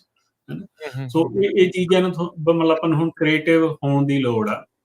ਆਪਾਂ ਹੁਣ ਸਿੱਧਾ ਖੇਤੀ ਕਰਨ ਵਾਲਾ ਜਿਹੜਾ ਕੰਮ ਆ, ਉਹ ਬਹੁਤ ਹੀ ਹਾਰਡ ਆ, ਖਾਸ ਕਰਕੇ ਉਹਨਾਂ ਏਰੀਆ ਦੇ ਵਿੱਚ ਜਿੱਥੇ ਪਾਣੀ ਦਾ ਇਸ਼ੂ। ਅੱਛਾ ਅਰਸ਼ਦੀਪ ਸਿੰਘ, ਹੁਣ ਜਿੱਦਾਂ ਤੁਸੀਂ ਕਿਹਾ ਵੀ ਚਲੋ ਮੈਂ ਥੋੜੀ ਜਿਹੀ ਗੱਲ ਤੇ ਫਿਰ ਪਿੱਛੇ ਨੂੰ ਆਉਂਦਾ ਵੀ ਅੱਧੋ ਵੱਧ ਮੰਨ ਲਓ ਵੀ ਅੱਧਾ ਬੈਂਕ ਦਾ ਆ, ਤੇ ਫਿਰ ਉਹ ਤੁਹਾਡੇ ਤੇ ਹੀ ਆ, ਭਾਰ ਤਾਂ ਕਰਜ਼ਾ ਤੇ ਤੁਹਾਡੇ ਨਾਂ ਤੇ ਹੀ ਆ। ਉਹ ਤੋਂ ਬੰਦਾ ਕਿੱਦਾਂ ਬਚਦਾ ਆ? ਹੁਣ ਬੰਦੇ ਦੇ ਮਨ ਦੇ ਵਿੱਚ ਇਹ ਵੀ ਆ ਨਾ ਵੀ ਮੇਰਾ ਕ੍ਰੈਡਿਟ ਵੀ ਖਰਾਬ ਹੋਊ, ਮੇਰਾ ਹੋਰ ਵੀ ਸਾਰਾ ਕੁਝ ਜਾਊ, ਜਿਹੜੀ ਜ਼ਮੀਨ ਆ ਉਹ ਵੀ ਪੱਲਿਓਂ, ਜਿਹੜੇ ਮਿਲੀਅਨ ਲਾਏ ਚਲੋ ਰਿਕਵਰ ਤਾਂ ਹੋ ਗਏ, ਪਰ ਉਹ ਚਲੇ ਜਾਣੇ ਆ ਨਾ ਫਿਰ, ਜੇ ਉਹ ਨਾ ਸੈੱਟ ਰਿਹਾ ਕੰਮ ਤਾਂ। ਨਹੀਂ, ਫਿਰ ਆਪਾਂ ਜਿਹੜਾ ਉਹ ਵੀ ਨਾ ਆਪਾਂ ਇਹ ਨਹੀਂ ਮੰਨ ਕੇ ਚੱਲੇ ਸੀ ਵੀ ਉਹਦੀ ਬੈਂਕਰਪਸੀ ਹੋ ਜਾਣੀ ਆ। 50% ਲੈਂਡ ਨਾਲ ਖੇਤੀ ਕਰਕੇ ਉਹਨੂੰ ਫਿਰ ਵੀ ਸਾਲ ਦੇ ਪੈਸੇ ਬਚਣੇ। ਅੱਛਾ, ਆਪਾਂ ਤਾਂ ਵਰਸਟ ਕੇਸ ਮੰਨਦੇ ਵੀ ਸਾਰਾ ਰਿਸਕ ਫਿਰ ਬੈਂਕ ਦਾ ਰਹਿ ਜਾਂਦਾ। ਬਾਈ ਚਾਂਸ ਉਹਨਾਂ ਨੂੰ ਕਹਿ ਦੇਣ ਵੀ ਤੁਹਾਡੇ ਕੋਲ ਪਾਣੀ ਯਾਰ ਜਮਾ ਹੀ ਘੱਟ ਆ ਜੀ, ਤਾਂ 3 ਇੰਚ ਹੀ ਦੇਣਾ, ਫਿਰ ਰਿਸਕ ਇੰਡੀਵਿਜੂਅਲ ਦਾ ਨਹੀਂ ਰਹਿੰਦਾ, ਰਿਸਕ ਬੈਂਕ ਦਾ ਰਹਿ ਗਿਆ। ਪਲੱਸ ਇੱਕ ਨਵੀਂ ਐਂਟਿਟੀ ਬਣਾ ਕੇ ਉਹਦੇ ਨਾਂ ਤੇ ਲਈ ਆ, ਦੂਜੀਆਂ ਨਾਲ ਆਪਾਂ ਕੰਬਾਈਨ ਨਹੀਂ ਕੀਤਾ ਗਾ। ਸੋ ਸਾਰਾ ਕੁਛ ਹੀ ਮਤਲਬ ਸਟਰਕਚਰ ਹੀ ਉਵੇਂ ਕੀਤਾ ਸੀਗਾ ਉਹਦਾ। ਉਹਨੇ ਜਿੰਨੀ ਕਿ ਮੈਂ ਆਪਾਂ ਬਾਕੀ ਕਰਨਾ ਤਾਂ ਚਲੋ ਅਗਲੇ ਨੇ ਆਪਦੀ, ਆਪਾਂ ਤਾਂ ਸਲਾਹ ਦੇਣੀ ਹੁੰਦੀ ਹੈ ਵੀ ਐਂ ਕਰ ਸਕਦੇ ਤੁਸੀਂ, ਤੇ ਉਹਦਾ ਫਿਰ ਪਹਿਲਾਂ ਹੀ ਪਲਾਨ ਉਵੇਂ ਲਿਖੋ, ਜਾਂ ਤੁਹਾਡੀ ਜਿਹੜੀ ਆਲਰੇਡੀ ਐਗਜ਼ਿਸਟਿੰਗ ਜ਼ਮੀਨ ਹੈ ਜੇ ਉੱਥੇ, ਉਹਨਾਂ ਦੇ ਪਲਾਨ ਆਈ ਲਿਖਣੇ ਪੈਣੇ ਨੇ। ਆਪਾਂ 2029 'ਚ ਆਈ ਨਹੀਂ ਜਾ ਸਕਦੇ ਜਿਵੇਂ ਹੁਣ ਆਪਾਂ ਵੀ ਕਹਿੰਦੇ ਵੀ ਚੱਲ ਰੱਬ ਵਾਸਤੇ ਚੱਲੀ ਜਾਊਗਾ ਕੋਈ ਨਹੀਂ। ਜਦੋਂ ਉਹਨਾਂ ਨੇ ਟ੍ਰਾਂਜੀਸ਼ਨਲ ਆਰਡਰ ਖਤਮ ਹੋਏ, ਸਾਰੇ ਕਿਤੇ ਹੋਣਾ, ਮੰਡੇਰੀ ਵਾਲੇ ਪਾਸੇ ਵੀ ਹੋਊਗਾ, ਜਿੰਨੇ ਵੀ ਸਾਰੇ ਟ੍ਰਾਂਜੀਸ਼ਨਲ ਆਰਡਰ 2029-30 ਦੇ ਵਿੱਚ ਸੀਜ਼ਨ ਵਾਲੇ 'ਚ ਉਦੋਂ ਖਤਮ ਕਰ ਦੇਣੇ। ਠੀਕ ਹੈ, ਤੇ ਤੁਸੀਂ GSA ਨਾਲ ਮੀਟਿੰਗ ਕਰੋ, ਸਪੈਸ਼ਲੀ ਉਹਦੇ GSA ਨਾਲ ਮੀਟਿੰਗ ਸੱਦੀ, ਅਸੀਂ ਉੱਥੇ ਮੀਟਿੰਗ ਗਏ, ਉਹਨਾਂ ਨਾਲ 2 ਘੰਟੇ ਲੱਗੇ। ਦੇਖੋ ਕੋਈ ਵੀ GSA ਐ ਨਹੀਂ ਕਹਿੰਦਾ ਕਿ ਨਹੀਂ ਅਸੀਂ ਦੱਸਣਾ, ਉਹ ਕਹਿੰਦੇ ਜੀ ਆਓ ਤੁਹਾਨੂੰ ਰਿਐਲਿਟੀ ਦੱਸ ਦਿੰਦੇ ਆ, ਇੱਛਾ ਤੁਹਾਡੀ ਹੈ ਤੁਸੀਂ ਕੀ ਕਰਨਾ ਹੈ ਨਾ। ਪਰ ਇਹ ਤਾਂ ਫਿਰ ਇਦਾਂ ਦੇ ਪੈਂਫਲੇਟ ਤਾਂ ਚਾਹੀਦੇ ਇਹ ਸੀਗੇ ਵੀ 29 ਤੱਕ ਤੁਹਾਡਾ ਪਾਣੀ ਹੋ ਜਾਊਗਾ 1/3। ਇਦਾਂ ਦੀ ਚੀਜ਼ ਤਾਂ ਫਿਰ ਵਿੱਚ ਹੋਣੀ ਚਾਹੀਦੀ ਸੀ, ਤਾਂ ਜੋ ਬੰਦਾ ਉਸ ਹਿਸਾਬ ਦੇ ਨਾਲ ਫੈਸਲੇ ਲੈਂਦਾ, ਚਾਹੇ ਅਰਸ਼ਦੀਪ ਸਿੰਘ ਜਿਨ੍ਹਾਂ ਦੀ ਚੱਲ ਰਹੀ ਖੇਤੀ ਉਹ, ਤੇ ਚਾਹੇ ਜਿਨ੍ਹਾਂ ਨੇ ਨਵੇਂ ਪੱਧਰ ਦੇ ਉੱਤੇ ਕਰਨਾ ਆ ਐਡ, ਜਿਹੜਾ ਉਹਨਾਂ ਨੇ ਕਰਨਾ ਆ, ਇਨਵੈਸਟ ਕਰਨੀ ਆ, ਜਾਂ ਉਹ ਸਾਰਿਆਂ ਦੇ ਲਈ। ਸੋ ਇੱਕ ਕਾਫੀ ਕਹਿ ਸਕਦੇ ਆ ਵੀ ਫਿਰ ਜੜੋਂ ਹਿਲਾਉਣ ਵਾਲੀ ਗੱਲ ਹੋ ਜਾਂਦੀ, ਜਿੱਦਾਂ ਬਦਾਮ ਝਾੜੀ ਦੇ ਬੰਦਾ ਝੜ ਜੂਗੇ ਤਾਂ।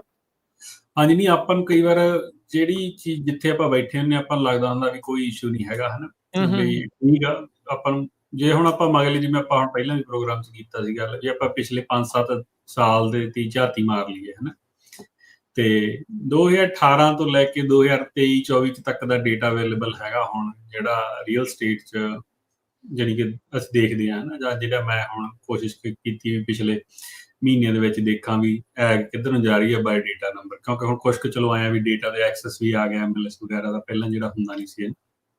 ਤੇ ਉਹਦੇ ਵਿੱਚ ਤੁਸੀਂ ਦੇਖੋ ਵੀ ਕਿੰਨਾ ਜ਼ਿਆਦਾ ਫਰਕ ਪਿਆ। ਜਿਹੜੀਆਂ ਆਪਣੀਆਂ 4-5 ਹੀ ਵੱਡੀਆਂ ਕ੍ਰਾਪਸ ਨੇ, ਜੇ ਆਪਾਂ ਆਪਣੇ ਔਰਚਰਡ ਦੀ ਗੱਲ ਕਰੀਏ ਜੀ, ਉਹਦੇ ਚ ਸਭ ਤੋਂ ਵੱਡੀ ਕ੍ਰਾਪ ਆਪਾਂ ਦੱਸ ਦਈਏ ਵੀ ਜੇ ਡੇਰੀ ਆ ਉਹਨੂੰ ਕੱਢ ਦੋ ਤੁਸੀਂ ਬਾਹਰ, ਹਨਾ। ਦੂਜੇ ਤੇ ਫਿਰ ਬਦਾਮ ਆ ਜਾਂਦੇ, ਆਲਮੰਡਸ ਆ ਜਾਂਦੇ ਆ। ਤੇ 8.5 ਮਿਲੀਅਨ ਏਕੜ ਇਰੀਗੇਟਡ ਲੈਂਡ ਆ, 8 ਤੋਂ 8.5 ਦੇ ਵਿਚਾਲੇ।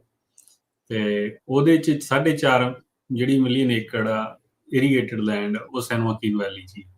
ਸੋ ਆਪਾਂ 55-60% ਟੋਟਲ ਖੇਤੀ ਇੱਥੇ ਹੀ ਕਰਦੇ ਹਾਂ, ਆਪਣੀ ਮੰਡੇਰਾ ਚੌਚਲਾ ਤੋਂ ਲੈ ਕੇ ਬੇਸਿਕਲੀ ਗ੍ਰੇਟ ਪੁਆਇੰਟ ਤੱਕ, ਹਨਾ। ਇੱਥੇ ਹੀ ਸਾਰਿਆਂ ਨਾਲੋਂ ਜ਼ਿਆਦਾ ਪਾਣੀ ਦਾ ਇਸ਼ੂ ਆ। ਇਦਾਂ ਹੀ ਠੀਕ ਹੈ ਜੀ। ਇੱਥੇ ਹੀ ਜਿਹੜੀਆਂ ਵੱਡੀਆਂ ਕ੍ਰਾਪਸ ਨੇ ਕੈਲੀਫੋਰਨੀਆ ਦੀਆਂ, ਉਹ ਅਬੰਡੈਂਸ ਨੇ, ਚਾਹੇ ਉਹ ਬਦਾਮ ਨੇ, ਪਿਸਤਾਸ਼ੀਓ ਆ, ਸਿਟਰਸ ਆ। ਜਿਹੜੀਆਂ ਪੰਜਾਂ ਚੋਂ 3 ਵੱਡੀਆਂ ਕ੍ਰਾਪਸ ਨੇ ਉਹ ਇਸ ਏਰੀਏ ਚੋਂ ਹੀ ਨਿਕਲਦੀਆਂ। ਚੌਥੀ ਗ੍ਰੇਪਸ ਆ, 4 ਨੇ ਪੰਜਾਂ ਚੋਂ, ਹਨਾ। ਤੇ ਉਹ ਇਸ ਕਰਕੇ ਫਿਰ ਸਾਡੇ ਤੇ ਜਿਹੜਾ ਇੰਪੈਕਟ ਆਉਣਾ ਉਹ ਬਹੁਤ ਆਉਣਾ। ਜਿਹੜੀ ਦੂਜੀ ਖੇਤੀ ਨੂੰ ਵੀ ਇਹਨੂੰ ਇੰਪੈਕਟ ਕਰੂਗਾ। ਜਦੋਂ ਆਪਾਂ ਡੇਟਾ ਦੇਖਣ ਲੱਗਦੇ ਹਾਂ ਨਾ, ਤਾਂ ਕਾਫੀ ਚੀਜ਼ਾਂ ਕਲੀਅਰ ਹੋ ਜਾਂਦੀਆਂ ਨੇ ਵੀ ਕਿੰਨੀ ਕੁ ਵੈਲੀ ਦੇ ਵਿੱਚ, ਜਿਵੇਂ ਸੇਲ ਹੀ ਦੇਖ ਲਈ ਆਪਾਂ, ਪਿਛਲੇ ਮੰਨ ਲਓ 5-6 ਸਾਲਾਂ ਦੀ ਸੇਲਸ ਦਾ ਡੇਟਾ ਦੇਖਦੇ ਹਾਂ ਵੀ ਆਪਾਂ ਜਿਹੜੀ ਇਰੀਗੇਟਡ ਲੈਂਡ ਔਰਚਰਡ ਸੈਟਅਪ 'ਚ ਸੇਲ ਹੋਈ ਆ ਵੀ ਕਿਵੇਂ ਲੱਗਦੀ ਆ ਉਹ, ਹਨਾ, ਦੇਖਣ ਨੂੰ। ਸਾਰਿਆਂ ਨਾਲੋਂ ਜ਼ਿਆਦਾ ਜਿਹੜੀ ਟ੍ਰਾਂਜੈਕਸ਼ਨ ਹੋਈ ਆ ਉਹ ਆਲਮੰਡਸ ਦੀ ਹੋਈ। ਠੀਕ ਹੈ। ਸਭ ਤੋਂ ਜ਼ਿਆਦਾ ਜਿਹੜਾ ਆਲਮੰਡ ਜਿਹੜੇ ਖੇਤ ਨੇ ਉਹ ਟ੍ਰਾਂਸਫਰ ਹੋਏ ਨੇ 2018 ਤੋਂ ਲੈ ਕੇ 2021 ਤੱਕ ਹਾਈ ਪ੍ਰਾਈਸ। ਟ੍ਰਾਂਸਫਰ ਤੋਂ ਭਾਵ ਵੀ ਮਤਲਬ ਇੱਕ ਹੱਥ ਤੋਂ ਦੂਜੇ ਹੱਥ ਗਏ ਨੇ। ਹਾਂ, ਇੱਕ ਹੱਥ ਤੋਂ ਦੂਜੇ ਹੱਥ ਵਿਕੀ ਆ ਜਿਹੜੀ ਔਰਚਰਡ। ਠੀਕ ਹੈ ਨਾ। 2018 ਤੋਂ ਲੈ ਕੇ 2021 ਤੱਕ ਐਟ ਵੈਰੀ ਹਾਈ ਪ੍ਰਾਈਸ, ਹੈਨਾ। ਤੇ 2022 ਤੋਂ ਲੈ ਕੇ 2024 ਤੱਕ ਡਿਪੈਂਡ ਅਪਨ ਕਿ ਵੀ ਕਿੱਥੇ ਸੇਲ ਕਰਦੇ ਆ, ਫਿਰ ਇਹ ਵੇਰੀਏਬਿਲਿਟੀ ਆ ਜਾਂਦੀ ਹੈ। ਜੇ ਆਪਾਂ ਟੋਟਲ ਵੀ ਇਕੱਲੀ ਆਲਮੰਡ ਦੀ ਗੱਲ ਕਰੀਏ ਨਾ, ਤਾਂ ਹਰੇਕ ਸਾਲ 10 ਤੋਂ 12,000 ਏਕੜ ਟ੍ਰਾਂਸਫਰ ਹੋ ਰਿਹਾ ਸੀਗਾ ਹੈਂਡ ਇਹਨਾਂ ਸਾਲਾਂ ਦੇ ਵਿੱਚ। ਬਹੁਤ ਜ਼ਿਆਦਾ ਹੈ। ਇੰਨੀ ਮਤਲਬ ਅੱਗ ਹੀ ਲੱਗੀ ਜਿਹਨੂੰ ਕਹਿ ਦਿੰਦੇ ਆ ਵੀ ਪ੍ਰਾਈਸਾਂ ਨੂੰ। ਪਹਿਲਾਂ 3 ਸਾਲਾਂ 'ਚ 4 'ਚ ਇਹ ਅੱਗ ਲੱਗੀ ਸੀ, ਪੈਸੇ ਸਾਰੇ ਆਲਮੰਡ ਇੰਡਸਟਰੀ 'ਚ, ਸੋ ਹਰੇਕ ਬੰਦਾ ਬਾਏ ਕਰਨ ਦੀ ਕੋਸ਼ਿਸ਼ ਕਰਦਾ ਸੀ। ਫੇਰ ਕੰਡੀਸ਼ਨ ਇਹ ਆ ਗਈ ਵੀ ਪੈਸੇ ਨਹੀਂ ਰਹੇ ਤੇ ਕਮੋਡਿਟੀ ਪ੍ਰਾਈਸ ਵੀ ਘਟ ਗਿਆ, ਕੋਵਿਡ ਆ ਗਿਆ, ਹਨਾ। ਤੇ ਫੇਰ ਆ ਗਿਆ ਪਾਣੀ ਦੇ ਇਸ਼ੂ ਵੀ ਸ਼ੁਰੂ ਹੋ ਗਏ, ਕਿਉਂਕਿ ਸਿਗਮਾ ਦੇ ਬਿੱਲ 2021-22 'ਚ ਪਹਿਲੀ ਵਾਰ ਆਏ ਨੇ, ਸਾਰਿਆਂ ਨੂੰ ਪਤਾ ਸੀ। ਫੇਰ ਇੱਕੋ ਦਮ ਵੀ ਪਾਣੀ ਜਿੱਥੇ ਹੈ ਨੀ ਗਾ ਜਿਹੜੇ ਡਿਸਟ੍ਰਿਕਟ ਦੇ ਵਿੱਚ, ਉਹ ਜਮਾ ਹੀ ਨੋਜ਼ ਡਾਈਵ ਹੋ ਗਿਆ। ਫਿਰ ਉਹ ਵਿਕਣ ਲੱਗ ਗਏ ਛੇਤੀ ਤੋਂ ਛੇਤੀ, ਹਨਾ। ਸੋ ਬਹੁਤ ਵੱਡਾ ਹੈਗਾ ਨੰਬਰ ਜੇ ਆਪਾਂ ਓਵਰਆਲ ਗੱਲ ਕਰੀਏ ਜਿਹੜੀ ਆਲਮੰਡ ਇੰਡਸਟਰੀ ਦਾ ਹੀ ਆ ਇਕੱਲਾ ਜੇ ਦੇਖੀਏ। ਤੇ ਆਲਮੋਸਟ ਇਹ ਮੈਨੂੰ ਲੱਗਦਾ, ਜੇ I remember ਕਰੈਕਟਲੀ, $1.3 billion the sales ਹੋਈ ਸੀਗੀ ਇਕੱਲੀ ਆਲਮੰਡ ਦੇ ਵਿੱਚ ਇਹਨਾਂ 4 ਸਾਲਾਂ 'ਚ। ਜਿੰਨਾ ਮਾਰਕੀਟ ਇੱਕ ਤੋਂ ਦੂਜੇ ਪਾਸੇ ਟ੍ਰਾਂਸਫਰ ਹੋਇਆ ਜਿਹੜੀ ਆਪਣੇ ਇਕੱਲੇ ਆਲਮੰਡ, ਹਨਾ। ਸੋ ਉਸ ਹਿਸਾਬ ਨਾਲ ਦੇਖਿਆ ਜਾਵੇ ਕਾਫੀ ਵੱਡਾ ਨੰਬਰ ਆ। ਤੇ ਆਪਾਂ ਉਹ ਰਿਅਲਾਈਜ਼ ਨਹੀਂ ਕਰਦੇ ਚੀਜ਼ਾਂ। ਆਲਮੋਸਟ ਆਹ ਨੰਬਰ ਹੁਣ ਮੇਰੇ ਲਿਖਿਆ, ਸੌਰੀ ਮੈਂ ਤੁਹਾਨੂੰ ਐਗਜ਼ੈਕਟਲੀ ਦੱਸ ਦਿੰਦਾ ਜੀ। ਆਲਮੋਸਟ $1 ਬਿਲੀਅਨ ਇੱਕ ਸਾਲ ਦੀ ਐਵਰੇਜ ਆ ਰਹੀ ਸੀ ਉਹਨਾਂ 3-4 ਸਾਲਾਂ 'ਚ ਜਿਹੜਾ ਟ੍ਰਾਂਸਫਰ ਹੋ ਰਿਹਾ ਸੀ, ਹਨਾ। 2023 'ਚ ਉਹ ਘਟ ਗਈ, ਫਿਰ ਉਹ ਘਟਣੀ 20% ਡਿਕਲਾਈਨ ਆਇਆ, ਹਨਾ। Not number of acreage by dollar value, ਕਿਉਂਕਿ ਵੈਲਿਊ ਘਟ ਗਈ। ਕਈ ਇਹੋ ਜਿਹੇ ਡਿਸਟ੍ਰਿਕਟ ਵੀ ਦੇਖੇ ਨੇ ਜਿੱਥੇ ਪਹਿਲਾਂ ਜਿਹੜਾ ਪ੍ਰਾਈਸ ਸੀਗਾ ਉਹ ਮਤਲਬ 17-18,000 ਨੂੰ ਏਕੜ ਸੀਗਾ, ਹਨਾ। ਤੇ ਉਹ ਪਹੁੰਚ ਗਿਆ 40,000 ਨੂੰ ਇਸ ਤੇ 5-7 ਸਾਲਾਂ ਦੇ ਵਿੱਚ। ਜਿਨ੍ਹਾਂ ਚੋਂ ਜਿਵੇਂ ਆਉਂਦੇ ਆ ਆਪਣਾ ਆ ਗਿਆ Turlock irrigation district, Fresno irrigation district, ਜਾਂ ਪਰਲੇ ਪਾਸੇ ਆਪਣਾ ਮਰਸੈਡ ਇਰੀਗੇਸ਼ਨ ਡਿਸਟ੍ਰਿਕਟ, ਇਹਨਾਂ ਦੇ ਵਿੱਚ ਪਾਣੀ ਦੀ ਅਬੰਡੈਂਸ। ਇੱਥੇ ਸਭ ਤੋਂ ਜ਼ਿਆਦਾ ਰੇਟ ਜ਼ਮੀਨ ਦਾ ਵਧਿਆ। ਹੁਣ ਇਹੀ ਆਪਾਂ ਚਲੇ ਜਾਈਏ ਜਿਹੜੇ ਆਪਣੇ ਵੈਸਟਲੈਂਡ ਵਾਲੇ ਪਾਸੇ ਨੂੰ, ਹਨਾ, ਜਾਂ ਆਪਾਂ ਚਲੇ ਜਾਈਏ ਕਰਨ ਕਾਊਂਟੀ ਵਾਟਰ ਏਜੰਸੀ ਉਧਰਲੇ ਪਾਸੇ ਨੂੰ, ਤੇ ਉੱਥੇ ਜਿਹੜੀ ਜ਼ਮੀਨ ਦਾ 25,000 ਨੂੰ ਰੇਟ ਸੀਗਾ, ਉਹ ਸਾਰੀਆਂ ਇਹੋ ਜਿਹੇ ਏਰੀਏ ਵੀ ਹੈ ਜਿੱਥੇ 10,000 ਤੋਂ ਥੱਲੇ ਆ ਗਿਆ ਰੇਟ, ਡਿਪੈਂਡਿੰਗ ਅਪਨ ਤੁਹਾਡੇ ਕੋਲ ਪਾਣੀ ਹੈ ਕਿ ਨਹੀਂ। ਸੋ ਜਿਹੜਾ ਇਹ ਨੰਬਰਾਂ ਦੇ ਦੇਖੋ, ਆਪਾਂ ਨੂੰ ਕੁਝ ਚੇਂਜ ਤਾਂ ਕਰਨਾ ਨਹੀਂ, ਜਿਹੜਾ ਕੁਝ ਹੋਣਾ ਸੀ ਉਹ ਹੋ ਗਿਆ, ਹਨਾ। ਪਰ ਇਹਦੇ ਤੋਂ ਇਕੱਲੇ ਆਲਮੰਡ ਦੀ ਗੱਲ ਕਰਦੇ ਹਾਂ ਜੇ ਆਪਾਂ, ਇਹ ਦੇਖੋ ਚਾਹੇ ਜਿਹੜੀ ਮਰਜ਼ੀ ਲੈ ਲਓ ਕ੍ਰੌਪ, ਐਕਸੈਪਟ ਸਿਟਰਸ, ਸਾਰੀਆਂ ਪ੍ਰੋਪਰਟੀਜ਼ ਦੇ ਵਿੱਚ ਡਿਕਲਾਈਨ ਆਇਆ। ਅੱਛਾ, ਠੀਕ ਹੈ, ਸਿਟਰਸ ਹੀ ਇੱਕ ਇਹੋ ਜਿਹੀ ਹੈ ਜਿਹੜੀ ਸਟੇਬਲ ਆ, ਜਾਂ ਉਹ ਵਧੀਆ ਜਾਂ ਉਹ ਸਟੇਬਲ। ਕਿਉਂਕਿ ਜਿੱਥੇ ਇੱਕ ਪ੍ਰਾਈਸ ਵਧੇ ਆ, ਜਿਹੜੇ 50,000 ਤੋਂ ਵੀ ਏਕੜ ਉੱਪਰ ਚਲਿਆ ਗਿਆ ਅਲਟਾ ਫਰੈਜ਼ਨੋ ਇਰੀਗੇਸ਼ਨ ਡਿਸਟ੍ਰਿਕਟ ਸਿਟਰਸ ਦੇ ਫਾਰਮਾਂ ਦਾ। ਪਰ ਇਹੋ ਜਿਹੇ ਵੀ ਏਰੀਏ ਹੈਗੇ ਆ ਜਿੱਥੇ ਜੇ ਟੈਰਾਬੈਲਾ ਚਲੇ ਜਾਂਦੇ ਉਧਰਲੇ ਏਰੀਏ 'ਚ, ਤੇ ਉੱਥੇ 10,000 ਤੋਂ ਘੱਟ ਗਿਆ, ਉੱਥੇ ਸਿਟਰਸ ਤੇ ਵੀ ਇੰਪੈਕਟ ਹੋਇਆ ਪਾਣੀ ਵਾਲਾ। ਪਾਣੀ ਵਾਲਾ ਆਇਆ ਵੀ ਸਿਟਰਸ ਦੀ ਜਿਹੜੀ ਕਮੋਡਿਟੀ ਪ੍ਰਾਈਸਿਸ ਨੇ ਇੰਪੈਕਟ ਨਹੀਂ ਕੀਤੇ ਪ੍ਰਾਈਸ। ਇੱਕ ਇਹ ਹੈ ਨਾ ਫਸਲ ਕਿੰਨੇ ਦੀ ਵੇਚਦੀ ਤੁਹਾਡੀ, ਉਹ ਬਾਕੀ ਕ੍ਰੌਪਸ ਵਿੱਚ ਉਹ ਵੀ ਇੱਕ ਐਕਸਟਰਨਲ ਫੈਕਟਰ ਆ ਗਿਆ। ਸੋ ਇਹਨੇ ਕਾਫੀ ਜ਼ਿਆਦਾ ਚੀਜ਼ਾਂ ਬਦਲਤੀਆਂ ਪਿਛਲੇ 5-7 ਸਾਲਾਂ 'ਚ। ਠੀਕ ਹੈ ਨਾ, ਤੇ ਉਹੀ ਜਦੋਂ ਵੀ ਆਪਾਂ ਕੋਈ ਵੀ ਮੈਪ ਦੇਖਦੇ ਆ ਜਾਂ ਵੀ ਕਿੱਥੇ ਪ੍ਰਾਈਸ ਘਟੇ ਆ 15% ਤੱਕ, 15 ਤੋਂ 20% ਤੱਕ ਜਿੰਨੇ ਵੀ ਪ੍ਰਾਈਸ ਡ੍ਰੌਪ ਹੋਏ ਆ ਉਹ ਸਾਰੀ ਸੈਨ ਜੋਆਕਿਨ ਵੈਲੀ 'ਚ ਹੋਇਆ, ਐਕਸੈਪਟ ਨਾਰਥ ਕਿੰਗਸ ਰਿਵਰ ਨੂੰ ਜਿਹੜਾ ਬੇਸਨ ਉਹਨੂੰ ਛੱਡ ਕੇ, ਉਹਨੂੰ ਛੱਡ ਕੇ ਸਾਰੇ ਡ੍ਰੌਪ ਹੋਏ। ਜਿੱਥੇ ਪਾਣੀ ਦੀ ਅਬੰਡੈਂਸ ਆ ਉੱਥੇ ਠੀਕ ਆ, ਜਿੱਥੇ ਨਹੀਂ ਆ ਉੱਥੇ ਘਟਿਆ। ਉੱਥੇ ਵੀ ਫਿਰ ਇਹ ਡਿਪੈਂਡ ਕਰਦਾ ਵੀ ਕਿਹੜੀ ਕ੍ਰੌਪ ਕਰਦੇ ਆ। ਜੇ ਤਾਂ ਤੁਸੀਂ ਕ੍ਰੌਪ ਸਿਟਰਸ ਕਰਦੇ ਆ ਵਧੀਆ ਪਾਣੀ ਦੇ ਏਰੀਏ 'ਚ, ਤਾਂ ਉਹਨਾਂ ਦੀ ਕ੍ਰੌਪ ਦਾ ਬਹੁਤ ਰੇਟ ਵਧਿਆ। ਠੀਕ ਆ, ਜਿਹੜਾ ਆਲਮੰਡ ਤੇ ਗ੍ਰੇਪਸ ਦਾ ਉਹਦਾ ਘਟਿਆ, ਪਿਸਤਾਸ਼ੀਓ ਫਿਰ ਵੀ ਸਟੇਬਲ ਰਿਹਾ। ਗੱਲ ਚਲੋ ਜਿਹੜੀ ਕਮੋਡਿਟੀ ਪ੍ਰਾਈਸਿਸ ਆ ਨਾ ਉਹ ਤਾਂ ਆ ਜਾਂਦੇ ਹੁੰਦੇ, ਉਹ ਤਾਂ ਚੇਂਜ ਹੁੰਦੇ ਰਹਿੰਦੇ ਨੇ ਟਾਈਮ ਨਾਲ, ਕਦੇ ਵੱਧ ਗਏ ਕਦੇ ਘਟ ਗਏ। ਠੀਕ ਹੈ, ਉਹ ਆਪਾਂ ਦੇਖਿਆ ਹੀ ਆ। ਆਲਮੰਡ ਦੀ ਐਤਕੀ ਠੀਕ ਆ, ਪ੍ਰਾਈਸ ਵਧੀਆ ਤਾਂ ਨਹੀਂ ਕਹੋ, ਚਲੋ ਇਟਸ ਗੁੱਡ ਇਨਫ ਹੈ ਨਾ, ਵੀ ਘਾਟੇ ਵਾਲਾ ਸੌਦਾ ਨਹੀਂ ਹੈਗਾ ਐਤਕੀ। ਤੇ ਬਟ ਪਿਛਲੇ 4-5 ਸਾਲਾਂ 'ਚ ਘਟ ਰਿਹਾ ਕਰਕੇ ਉਹ ਫਿਰ ਉਹ ਏਕਰੇਜ ਵੀ ਘਟੀ, ਉਹਦੇ ਤੇ ਵੀ ਇੰਪੈਕਟ ਹੋਇਆ। ਸੋ ਕਿ ਜਿਹੜੀ ਆਪਾਂ ਗੱਲ ਹੁਣ ਅੱਜ ਦਾ ਆਪਣਾ ਮੈਸੇਜ ਇਹੀ ਆ ਵੀ ਜਿਹੜੀ ਓਵਰਆਲ ਰੀਅਲ ਸਟੇਟ ਦੀ ਸ਼ੇਪ ਆ ਸੈਨ ਜੋਆਕਿਨ ਵੈਲੀ ਦੇ ਵਿੱਚ, ਉਹ ਡਰਾਸਟਿਕਲੀ ਚੇਂਜ ਹੋਈ ਆ ਪਿਛਲੇ 5-7 ਸਾਲਾਂ 'ਚ। ਤੇ 2029 ਦੇ ਵਿੱਚ ਅੱਗੇ ਇੱਕ ਅਗਲਾ ਵੱਡਾ ਟਰਨ ਆਉਣਾ ਜਿੱਥੇ ਹੋਰ ਵੀ ਐਕਸਪੋਨੈਂਸ਼ੀਅਲੀ ਇਹਨੇ ਚੇਂਜ ਹੋਣਾ। ਹੁਣ ਤੋਂ 2029 ਤੱਕ ਆਪਾਂ ਨੂੰ ਬਾਹਲਾ ਫਰਕ ਨਹੀਂ ਲੱਗੂਗਾ, ਇਵੇਂ ਹੀ ਕੰਸਿਸਟੈਂਟ ਡਿਕਲਾਈਨ ਆਊਗਾ ਜਿੱਥੇ ਪਾਣੀ ਦੇ ਇਸ਼ੂ ਨੇ, ਜਿਵੇਂ ਆਪਾਂ ਦੇਖਦੇ ਹਾਂ ਹਨਾ, ਕਿਸੇ ਨੇ ਕੋਈ ਛੱਡਤੀ ਅਨਫੋਰਚੂਨੇਟਲੀ ਬੈਂਕਰਪਸੀ ਫਾਈਲ ਕੀਤੀ, ਜਾਂ ਇੱਕ ਦੋ ਪ੍ਰਾਪਰਟੀ ਇੱਧਰ ਚਲੀ ਗਈਆਂ, ਕਿਸੇ ਨੇ ਘਾਟੇ 'ਚ ਵੇਚਤੀ। ਵੀ ਵਿਲ ਸੀ ਦੈਟ 2029 ਤੱਕ। 2029 'ਚ ਫਿਰ ਇੱਕ ਇਹੋ ਜਿਹਾ ਸਟਾਪ ਆਊਗਾ ਜਿੱਥੇ ਫਿਰ ਇੱਕੋ ਦਮ ਹੀ ਐਂ ਹੋਊਗਾ ਟੋਟਲ ਕੋਲੈਪਸ ਹੋਣ ਵਾਲਾ ਕੰਮ ਹੋ ਗਿਆ ਇੱਥੇ ਵਾਈਟ ਲੈਂਡ। ਠੀਕ ਹੈ, ਸੋ ਫਿਰ ਹੁਣ ਇੱਥੇ ਅਰਸ਼ਦੀਪ ਸਿੰਘ ਸਵਾਲ ਇਹ ਬਣਦਾ ਵੀ ਇਹ ਪਲਾਨ ਹੁਣ ਬਣਾਉਣਾ ਕਿੱਦਾਂ ਆ, ਕਿਵੇਂ ਆ, ਕੀ ਇਹ ਸਾਰਿਆਂ ਦੇ ਲਈ ਜ਼ਰੂਰੀ ਆ ਜਾਂ ਕੁਛ ਕੁ ਜਿਹੜੇ ਚੁਣਿੰਦਾ ਜਿਹੜੇ ਲੋਕ ਆ ਉਹਨਾਂ ਦੇ ਲਈ ਇਹ ਜ਼ਰੂਰੀ? ਨਹੀਂ ਦੇਖੋ, ਜ਼ਰੂਰੀ ਸਾਰਿਆਂ ਲਈ ਹੈ। ਚਾਹੇ ਮੇਰਾ ਤਾਂ ਇਹ ਤੁਹਾਡੇ ਲਈ ਐਡਵਾਈਸ ਹੈਗੀ ਆ ਵੀ ਜੇ ਭਾਵੇਂ ਤੁਹਾਡੇ ਕੋਲੇ ਵਾਟਰ ਸੋਰਸ ਵਧੀਆ ਵੀ ਹਨਾ, ਤਾਂ ਵੀ ਤੁਸੀਂ ਕੋਈ ਨਾ ਕੋਈ ਉਹਦਾ ਨਾ ਪਲਾਨ ਬਣਾ ਕੇ ਰੱਖੋ ਵੀ ਕੀ ਉਹ 'ਚ ਕੀ ਚੀਜ਼ਾਂ ਪਲਾਨ 'ਚ ਕੀ ਜ਼ਰੂਰੀ ਹੈ। ਪਲਾਨ 'ਚ ਜ਼ਰੂਰੀ ਹੈ ਵੀ ਮੇਰੇ ਪਾਣੀ ਦੀ ਸਿਚੁਏਸ਼ਨ ਕੀ ਹੋਊਗੀ, ਪਿਛਲੇ 5 ਸਾਲਾਂ ਦੇ ਵਿੱਚ ਮੇਰਾ ਪਾਣੀ ਕਿੰਨਾ ਡਾਊਨ ਗਿਆ। ਜੇ ਮੰਨ ਲਓ ਵੀ ਹਰੇਕ ਸਾਲ 2 ਫੁੱਟ ਚਲਿਆ, ਡਿਪੈਂਡ ਕਰੋ ਜਿੱਥੇ ਅਸੀਂ ਰਹਿੰਦੇ ਹਾਂ 2 ਫੁੱਟ 3 ਫੁੱਟ ਚਲਿਆ ਜਾਂਦਾ ਪਾਣੀ, ਤੇ 5 ਸਾਲਾਂ 'ਚ ਹੋਰ 10-15 ਫੁੱਟ ਚਲਿਆ ਜਾਊਗਾ ਹਨਾ, ਤੇ ਵੀ ਉਹਦੇ ਨਾਲ ਮੇਰੇ ਤੇ ਕੋਈ ਵੱਡਾ ਇੰਪੈਕਟ ਆਉਣਾ। ਠੀਕ ਹੈ ਜੀ, ਤੇ ਵੀ ਜੇ ਉਹ ਆਉਣਾ ਤਾਂ ਉਹਦਾ ਕੀ ਰੈਜ਼ੀਲੀਅੰਸ ਪਲਾਨ ਕੀ ਆ ਮੇਰਾ ਉਹਦੇ ਲਈ ਹਨਾ, ਪਾਣੀ ਲਈ। ਜਾਂ ਮੈਂ ਕਿਤੋਂ ਜੇ ਵਾਈਟ ਲੈਂਡ ਓਨ ਕਰਦਾ ਜਿੱਥੇ ਪਾਣੀ ਦਾ ਬਹੁਤ ਮੇਜਰ ਇੰਪੈਕਟ ਆ, ਜਿਵੇਂ ਆਪਾਂ ਕਰ ਲਈਏ ਗੱਲ ਵੀ 2029 ਤੋਂ ਬਾਅਦ 'ਚ ਆਪਣਾ ਕੀ ਪਲਾਨ ਆ, ਆਪਾਂ ਕਿਸ ਤੋਂ ਪਾਣੀ ਖਰੀਦਣਾ, ਆਪਣੇ ਕੋਲ ਟਰਾਂਸਫਰ ਲਈ ਪੈਸੇ ਹੈਗੇ ਨੇ, ਉਹ ਆਪਣੇ ਫਾਈਨੈਂਸ਼ੀਅਲ ਬਜਟ 'ਚ ਫਿੱਟ ਹੁੰਦੇ ਆ ਕਿ ਨਹੀਂ ਹੁੰਦੇ। ਠੀਕ ਹੈ ਜੀ, ਤੇ ਜਾਂ ਫਿਰ ਆਪਾਂ ਇਹ ਵੀ ਮੰਨ ਕੇ ਚੱਲੀਏ ਵੀ ਕਮੋਡਿਟੀ ਪ੍ਰਾਈਸਿਸ ਫਿਰ ਬਦਾਮਾਂ ਦੀ $1.5 ਤੇ ਆ ਜਾਊਗੀ, ਵੀ ਜੇ ਉਹੋ ਜਿਹੀ ਕਿਤੇ ਸਿਚੁਏਸ਼ਨ ਰੱਬ ਨਾ ਕਰੇ ਬਣਦੀ ਆ ਤਾਂ ਸਾਡਾ ਜਿਹੜਾ ਖੇਤੀ ਆ ਵਾਇਬਲ ਆਪਸ਼ਨ ਹੈ ਕਿ ਨਹੀਂ ਹੈ ਹਨਾ। ਇਹ ਸਾਰੀਆਂ ਚੀਜ਼ਾਂ ਪਹਿਲਾਂ ਹੀ ਲੈ ਕੇ ਚੱਲੀਏ ਆਪਾਂ, ਕਿਉਂਕਿ ਹੁੰਦਾ ਕੀ ਆ ਵੀ ਹਰੇਕ ਜਿਹੜਾ ਫਾਰਮਰ ਆ ਜ਼ਿਆਦਾ ਕੇਸਿਸ 'ਚ ਇਹੀ ਹੁੰਦਾ, ਉਹ ਜਿੰਨੇ ਕੁ ਖਰਚੇ ਹੁੰਦੇ ਆ ਉਨੇ ਕੁ ਕੱਢ ਕੇ ਬਾਕੀ ਸਾਰੇ ਪੈਸੇ ਵਾਪਸ ਵਿੱਚ ਹੀ ਪਾ ਦਿੰਦਾ ਖੇਤੀ ਦੀ ਹਨਾ। ਪਤਾ ਹੀ ਨਹੀਂ ਲੱਗਦਾ ਕਦੋਂ ਚਲੇ ਜਾਂਦੇ ਨੇ, ਕਿਸੇ ਨੇ ਕੋਈ ਹੋਰ ਚੀਜ਼ ਲੈ ਲਈ, ਟਰੈਕਟਰ ਲੈ ਲਿਆ, ਕੋਈ ਇੰਪਲੀਮੈਂਟ ਲੈ ਲਈ। ਜਿਹੜੇ ਛੋਟੇ ਗਰੋਅਰ ਦੀ ਆਪਾਂ ਗੱਲ ਕਰਦੇ ਹਾਂ, ਛੋਟੇ ਜਾਂ ਮੀਡੀਅਮ ਸਾਈਜ਼ ਗਰੋਅਰ ਦੀ ਹੈ, ਤੇ ਉਹ ਫਿਰ ਪਤਾ ਉਦੋਂ ਲੱਗਦਾ ਵੀ ਹੁਣ ਤਾਂ ਇਹ 'ਚ ਜਮਾਂ ਹੀ ਕੰਮ ਖਤਮ ਹੋ ਗਿਆ, ਵੀ ਇਹ ਸਾਰਾ ਕੁਛ ਚੱਲਿਆ, ਤੇ ਉਹੋ ਜਿਹੀ ਸਿਚੁਏਸ਼ਨ ਨਾ ਬਣੇ ਆਪਣੀ। ਸੋ ਆਪਣੇ ਕੋਲੇ ਪਲਾਨ ਹੋਣਾ ਚਾਹੀਦਾ 5 ਤੋਂ 10 ਸਾਲ, 10 ਸਾਲ ਦਾ ਜਿਹਦੇ ਕੋਲ ਪਲਾਨ ਹੋਊਗਾ ਮੈਨੂੰ ਲੱਗਦਾ 2035 ਤੱਕ ਦਾ, ਉਹ ਸਾਰੇ ਸਰਵਾਈਵ ਕਰ ਜਾਣਗੇ। ਤੇ ਜਿਹਦੇ ਕੋਲ ਨਹੀਂ ਹੈਗਾ, ਜੇ ਲੱਗਦਾ ਵੀ ਦੇयर इज नो ਵੇ ਕਿ ਵੀ ਹੋ ਹੀ ਨਹੀਂ ਸਕਦਾ, ਫਿਰ ਉਹੋ ਜਿਹਾ ਪਲਾਨ ਬਣਾਈਏ ਆਪਾਂ ਪਹਿਲਾਂ। ਕਿਉਂ ਆਪਾਂ ਐਵੇਂ ਹੋਰ 5-7 ਸਾਲ ਜ਼ਿੰਦਗੀ ਦੇ ਵਿੱਚ ਉਹਦੇ ਫੂਕਣੇ ਨੇ, ਜਦੋਂ ਆਪਾਂ ਨੂੰ ਪਤਾ ਵੀ ਚਾਂਸਸ ਬਹੁਤ ਜ਼ਿਆਦਾ ਘੱਟ ਨੇ ਹਨਾ, ਹਾਈ ਰਿਸਕ। ਹਾਂ, ਨਹੀਂ ਆਪਾਂ ਸੋ ਕਿਸੇ ਨੂੰ ਡਰਾ ਨਹੀਂ ਰਹੇ, ਕਿਉਂਕਿ ਕਈ ਵਾਰ ਐਂ ਵੀ ਹੋ ਜਾਂਦਾ, ਮੈਨੂੰ ਵੀ ਕਹਿ ਦਿੰਦੇ ਹੁੰਦੇ ਨੇ ਵੀ ਤੁਸੀਂ ਭਾਈ ਡਰਾਉਣੇ ਵਾਲੇ, ਕੋਈ ਨਹੀਂ, ਮੀਂਹ ਪਈ ਨਹੀਂ, ਜਾਂਦੇ ਆ, ਹਨਾ। ਪਲਾਨ ਕਰਨ ਦੀ ਗੱਲ ਕਰ ਰਹੇ ਆ ਵੀ ਪਲਾਨ ਆਊਟ ਕਰੋ, ਦੇਖੋ ਤੁਹਾਡੀ ਸਿਚੁਏਸ਼ਨ ਰਾਈਟ ਨਾਓ ਕੀ ਆ ਤੇ ਕੀ ਹੋ ਸਕਦੇ ਆ। ਜਿੱਦਾਂ ਕਹਿੰਦੇ ਹੁੰਦੇ ਆ ਵੀ ਪਲਾਨ ਫॉर द ਵਰਸਟ ਤੇ ਹੋਪ ਫॉर द ਬੈਸਟ। ਇਹੀ ਹਾਂਜੀ, ਜਿਹੜੀ ਸਿਚੁਏਸ਼ਨ ਤਾਂ ਇਹੀ ਹੁੰਦੀ ਆ ਵੀ ਹਾਂਜੀ, ਮਾੜੀ ਤੋਂ ਮਾੜੀ ਚੀਜ਼ ਦੇ ਲਈ ਜਿਹੜਾ ਉਹ ਤੁਸੀਂ ਤਿਆਰ ਰਹੋ ਤੇ ਬਾਕੀ ਉਮੀਦ ਕਰੋ ਪ੍ਰਮਾਤਮਾ ਅੱਗੇ ਇਹ ਵੀ ਅਰਦਾਸ ਆ ਵੀ ਇਹ ਚੀਜ਼ ਜਿਹੜੀ ਉਹ ਨਾ ਵਾਪਰੇ ਤੇ ਹੂੰ। ਸੋ ਇਹ ਚੀਜ਼ਾਂ ਜ਼ਰੂਰੀ ਆ।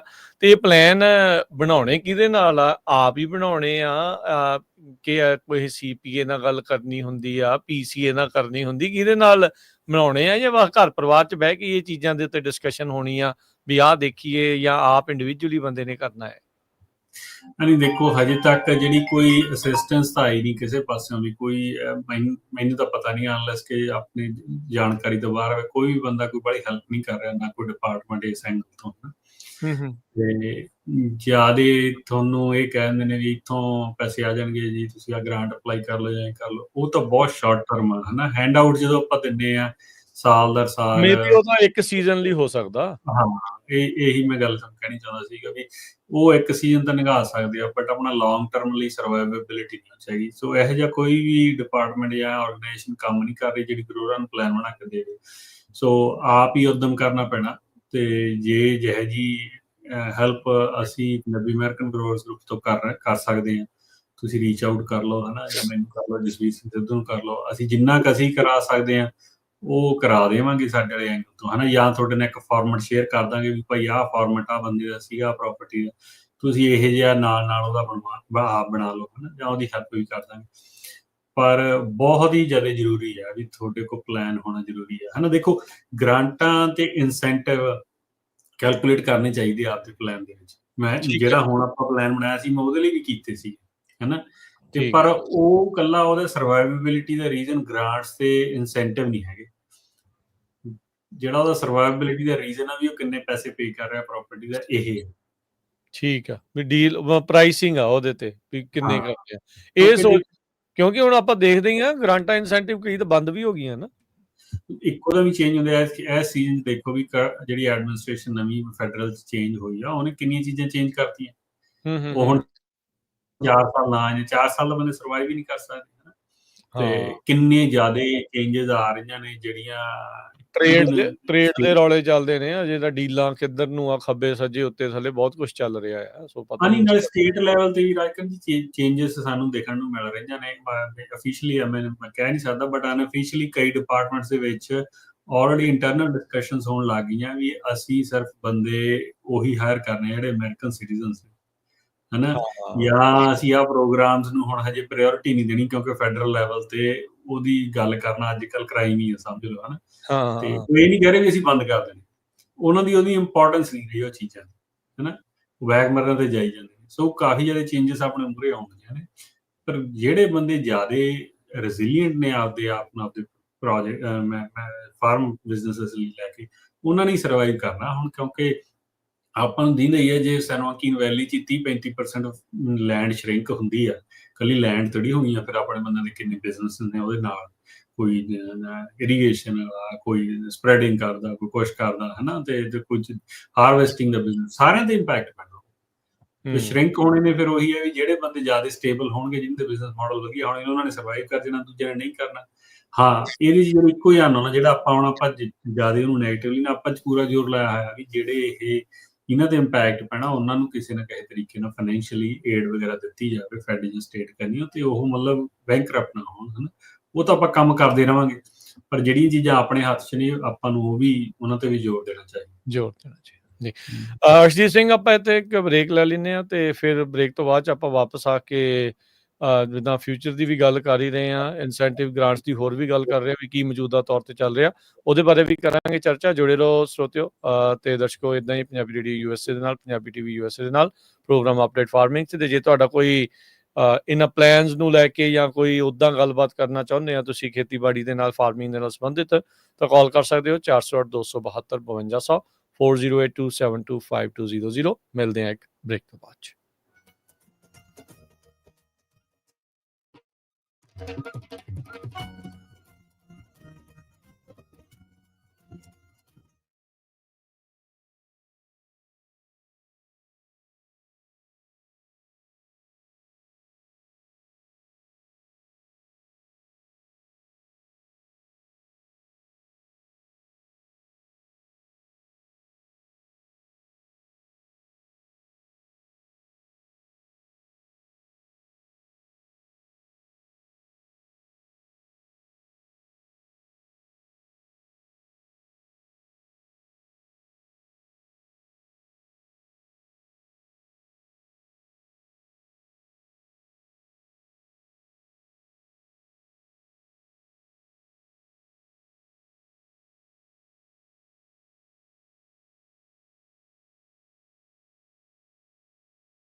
ਬ੍ਰੇਕ ਤੋਂ ਬਾਅਦ ਇੱਕ ਵਾਰੀ ਫਿਰ ਆਪ ਸਭ ਦਾ ਸਵਾਗਤ ਹੈ। ਸੋ ਦਾ ਪ੍ਰੋਗਰਾਮ ਚੱਲ ਰਿਹਾ ਜੀ ਅਪਡੇਟ ਫਾਰਮਿੰਗ, ਜੁੜੇ ਹੋਏ ਨੇ ਅਰਸ਼ਦੀਪ ਸਿੰਘ ਸਵਾਗਤ ਹੈ ਇੱਕ ਵਾਰੀ ਫਿਰ, ਸਵਾਗਤ ਹੈ ਜੀ ਆਇਆਂ ਨੂੰ, ਸਤਿ ਸ਼੍ਰੀ ਅਕਾਲ ਜੀ। ਸਤਿ ਸ਼੍ਰੀ ਅਕਾਲ ਜੀ। ਸੋ ਗੱਲਬਾਤ ਆਪਾਂ ਜਿਹੜੇ ਲੈਂਡ ਰਿਵਿਊ ਦੇ ਨਾਲ ਤੁਸੀਂ ਕੀਤੀ ਵੀ ਪਲਾਨਸ ਕਿਉਂ ਜ਼ਰੂਰੀ ਆ, ਕਿਵੇਂ ਜਿਹੜਾ ਉਹ ਸੋਚਣਾ ਚਾਹੀਦਾ, ਕਿਵੇਂ ਇੱਕ ਬੈਟਰ ਡਿਸੀਜਨ ਬਣਾਉਣ ਦੇ ਲਈ ਤੁਹਾਨੂੰ ਜਿਹੜਾ ਉਹ ਰੈਡੀ ਜਿਹੜਾ ਉਹ ਇਸ ਦੇ ਵਿੱਚ ਹੋਣਾ ਚਾਹੀਦਾ ਆ। ਤੁਸੀਂ ਗ੍ਰਾਂਟਸ ਤੇ ਇਨਸੈਂਟਿਵਸ ਦੀ ਗੱਲ ਕੀਤੀ, ਮੌਜੂਦਾ ਤੌਰ ਦੇ ਉੱਤੇ ਕਿਹੜੀਆਂ ਕੋਈ ਗ੍ਰਾਂਟਸ ਜਾਂ ਇਨਸੈਂਟਿਵ ਜਿਹੜੇ ਉਹ ਚੱਲ ਰਹੇ ਆ ਜਿਹਦਾ ਧਿਆਨ ਰੱਖਣਾ ਚਾਹੀਦਾ ਗਰੋਵਰਸ ਨੂੰ? ਹਾਂਜੀ, ਦੇਖੋ ਇੱਕ ਤਾਂ ਜਿਹੜੇ ਇਸ ਸਾਲ ਬਹੁਤ ਘੱਟ ਗ੍ਰਾਂਟਸ ਇਨਸੈਂਟਿਵਸ ਆਈਆਂ ਹਨਾ, ਕਿਉਂਕਿ ਜਿਹੜਾ ਪਿਛਲਾ ਸਟੇਟ ਦਾ ਸੀਗਾ ਪੁਰਾਣਾ ਜਿਹੜਾ ਅਪਰੂਵਲ ਸੀਗੇ ਜਿੱਥੇ ਇਹਨਾਂ ਨੇ ਕੀਤੀ 2 ਸਾਲ ਪਹਿਲਾਂ, ਉਹ ਅਖੀਰਲੇ ਸਾਲ ਸੀ ਐਤਕੀ ਹਨਾ। ਹੁਣ ਐਤਕੀ ਜਿਹੜੇ ਆਪਾਂ ਅੱਗੇ ਵੀ 1-2 ਵਾਰ ਗੱਲ ਕੀਤੀ ਹੈ ਵੀ ਜਿਹੜੀ ਅਨਾਊਂਸਮੈਂਟ ਹੋਈ ਸੀਗੀ ਨਵੀਂ, ਚਾਹੇ ਉਹ ਕ੍ਰੌਪ 4 ਵਾਲੀ ਫੰਡਿੰਗ ਸੀ ਜਾਂ ਇਹਨਾਂ ਦੀ ਆਪਦੀ ਵੀ ਹੁੰਦੀ ਆ, ਉਹਦੇ ਜਿੰਨੇ ਵੀ ਪੈਸੇ ਵੰਡਣੇ ਆ ਇਹਨਾਂ ਨੇ ਜਾਂ ਕੀਤੇ ਆ ਅਲਾਟ, ਉਹ ਅਗਲੇ ਸਾਲ ਡਿਸਟ੍ਰੀਬਿਊਟ ਹੋਣੇ ਸ਼ੁਰੂ ਹੋਣਗੇ। ਤੇ ਉਹਦੇ ਲਈ ਜਿਹੜਾ ਮੇਰਾ ਐਸਟੀਮੇਟ ਆ ਉਹ ਕਿਸੇ ਅਪ੍ਰੈਲ-ਮਈ ਦੇ ਵਿੱਚ ਉਹ ਮਤਲਬ ਐਪਲੀਕੇਸ਼ਨਾਂ ਲੈਣੀਆਂ ਸ਼ੁਰੂ ਕਰਨਗੇ ਹਨ। ਤੇ ਉਹਦੇ ਵਿੱਚ ਕਿਵੇਂ ਪ੍ਰੋਗਰਾਮ ਡਿਜ਼ਾਈਨ ਹੋਣੇ ਆ, ਕੀ ਚੀਜ਼ਾਂ ਹੋਣੀਆਂ, ਉਹਦੇ ਵਿੱਚ ਐਤਕੀ ਪੰਜਾਬੀ ਅਮਰੀਕਨ ਗਰੋਵਰਸ ਦੀ ਸਟੇਟ ਲੈਵਲ ਤੇ ਤਾਂ ਬਹੁਤ ਜ਼ਿਆਦਾ ਪਾਰਟੀਸਪੇਸ਼ਨ, ਜਿੰਨੇ ਵੀ ਮੈਂ ਕਹਿ ਸਕਦਾ ਵੀ ਜਿੰਨੇ ਵੀ ਵੱਡੇ ਵੱਡੇ ਪ੍ਰੋਗਰਾਮ ਆ ਸਾਰਿਆਂ ਦੇ ਵਿੱਚ ਆਪਣੀ ਫੀਡਬੈਕ ਆ ਵੀ ਪ੍ਰੋਗਰਾਮ ਕਿਵੇਂ ਦਾ ਹੋਣਾ ਚਾਹੀਦਾ, ਕਿਹੜੀਆਂ ਰਿਕੁਆਇਰਮੈਂਟਸ ਨੇ ਹਨਾ। ਤੇ ਕੁਛ ਕੁ ਚੀਜ਼ਾਂ ਹਜੇ ਚਲੋ ਅਫੀਸ਼ੀਅਲੀ ਮੈਂ ਦੱਸ ਨਹੀਂ ਸਕਦਾ, ਉਹਨਾਂ ਨੇ ਡਰਾਫਟ ਕਰ ਦੇਣੇ ਆ 1 ਅਕਤੂਬਰ ਨੂੰ, ਪਰਸੋਂ ਨੂੰ ਰਿਲੀਜ਼, ਫਿਰ ਆਪਾਂ ਉੱਥੇ ਫਿਰ ਕਿਸੇ ਦਿਨ ਪ੍ਰੋਗਰਾਮ ਕਰ ਲਵਾਂਗੇ। ਪਰ ਆਪਾਂ ਕਾਫੀ ਚੀਜ਼ਾਂ ਐਡ ਕਰਾਉਣ ਦੇ ਵਿੱਚ ਸਫਲ ਰਹੇ ਆ ਜਿਨ੍ਹਾਂ ਨੇ ਆਪਾਂ ਨੂੰ ਇੰਪੈਕਟ ਕਰਨਾ, ਜਿੱਦਾਂ ਕਿ ਮੈਂ ਹਜੇ ਦੱਸ ਨਹੀਂ ਸਕਦਾ। ਉਹ ਅੱਛਾ ਜੀ। ਹਾਂਜੀ, ਕਿਉਂਕਿ ਉਹ ਫਿਰ ਥੋੜਾ ਜਿਹਾ ਇਸ਼ੂ ਬਣ ਜਾਂਦਾ ਹਨਾ। ਤੇ ਪਰ ਜੇ ਆਪਾਂ ਜੇ ਮੋਟੇ ਤੌਰ ਤੇ ਗੱਲ ਕਰੀਏ ਤਾਂ ਵੀ ਜਿਹੜੇ ਪਾਣੀ ਦੇ ਇਸ਼ੂ ਨੇ ਜਿੱਥੇ ਸਿਗਮਾ ਕਰਕੇ ਉਹ ਜਿਹੀਆਂ ਚੀਜ਼ਾਂ ਹੁਣ ਰਿਲੀਫ ਫੰਡ ਦੇ ਵਿੱਚ ਜਿਵੇਂ ਐਡ ਹੋਣਗੀਆਂ, ਅੱਗੇ ਉਹ ਹੁੰਦੀਆਂ ਨਹੀਂ ਸੀਗੀਆਂ। ਅੱਛਾ। ਤੇ ਉੱਥੇ ਇੱਕ ਆਪਣੀ ਉਨੀ ਕੁ ਪਾਰਟੀਸਪੇਸ਼ਨ ਹੈਗੀ ਹੈ। ਕੀ ਡਿਟੇਲਸ ਨੇ ਉਹ 1 ਅਕਤੂਬਰ ਨੂੰ ਉਹਨਾਂ ਨੇ ਡਰਾਫਟ ਜਿਹੜੇ ਪਬਲਿਕ 'ਚ ਰਿਲੀਜ਼ ਕਰ ਦੇਣੇ, ਫਿਰ ਆਪਾਂ ਡਰਾਫਟ ਕਿਸੇ ਦਿਨ ਬੈਠ ਕੇ ਕੱਲ ਨੂੰ ਹੀ ਹੋ ਜਾਣੇ ਆ ਰਿਲੀਜ਼। ਪਰਸੋਂ ਨੂੰ ਮੈਨੂੰ ਲੱਗਦਾ 1 ਤਰੀਕ ਨਹੀਂ, ਕੱਲ ਨੂੰ ਹੀ ਆ ਜੀ 1 ਤਰੀਕ, ਅੱਜ 30 ਆ। ਉਹ ਅੱਛਾ, ਠੀਕ ਹੈ, 30 ਵੀ ਨਹੀਂ ਆ ਜੀ, ਠੀਕ ਹੈ। ਤੁਸੀਂ ਵੇਖੋ ਕਿਤੇ ਮੀਟਿੰਗ 31 ਸਤੰਬਰ ਦੀ ਨਾ ਬਣਾਈ ਹੋਵੇ ਕਿਤੇ। ਨਹੀਂ ਤੇ ਜੀ ਉਹ ਫਿਰ ਉਦੋਂ ਬਾਅਦ ਚ ਫਿਰ ਆਪਾਂ ਉਹ ਕਿਸੇ ਦਿਨ ਉਹਨੂੰ ਅਗਲੇ ਪ੍ਰੋਗਰਾਮ ਦੇ ਵਿੱਚ ਡਰਾਫਟ ਨੂੰ ਹੀ ਆਪਾਂ ਕਰ ਲਵਾਂਗੇ ਰਿਵਿਊ ਸਾਰਿਆਂ ਦੇ ਵਿੱਚ ਕੀ ਚੀਜ਼ਾਂ ਨੇ। ਤੇ ਇੱਕ ਤਾਂ ਇਹ ਆ, ਦੂਜਾ ਵੀ ਹੋਰ ਜਿਹੜੇ ਪ੍ਰੋਗਰਾਮ ਨੇ, ਜਿਹੜੇ ਫੈਡਰਲ ਦੇ ਪ੍ਰੋਗਰਾਮ ਨੇ, ਉਹ 1 ਅਕਤੂਬਰ ਤੋਂ ਕੱਲ ਤੋਂ ਨਵਾਂ ਫਿਸਕਲ ਈਅਰ ਸ਼ੁਰੂ ਹੋਣਾ ਉਹਨਾਂ ਦਾ, ਤੇ ਉਹ ਉੱਥੇ ਅਪਲਾਈ ਕਰ ਸਕਦੇ ਆ, ਚਾਹੇ ਉਹ ਡ੍ਰਿਪ। ਜੇ ਤਾਂ ਗਵਰਨਮੈਂਟ ਸ਼ਟਡਾਊਨ ਹੋ ਰਹੀ ਆ, ਸੋ ਫੈਡਰਲ ਵਾਲਾ ਤਾਂ ਮਤਲਬ ਉਸ ਨੂੰ ਅਜੇ ਤਾਂ ਠੰਡੇ ਬਸਤੇ 'ਚ ਹੀ ਦੇਖਿਆ ਜਾਵੇ। ਨਹੀਂ, ਇਹ ਐਪਲੀਕੇਸ਼ਨਾਂ ਤਾਂ ਆਪਾਂ ਨੂੰ ਲਾਉਣੀਆਂ ਹੀ ਪੈਣੀਆਂ ਨੇ, ਕਿਉਂਕਿ ਫਿਰ ਐਪਲੀਕੇਸ਼ਨ ਦਾ ਟਾਈਮ ਨਹੀਂ ਇਹਨਾਂ ਨੇ ਐਕਸਟੈਂਡ ਕਰਨਾ।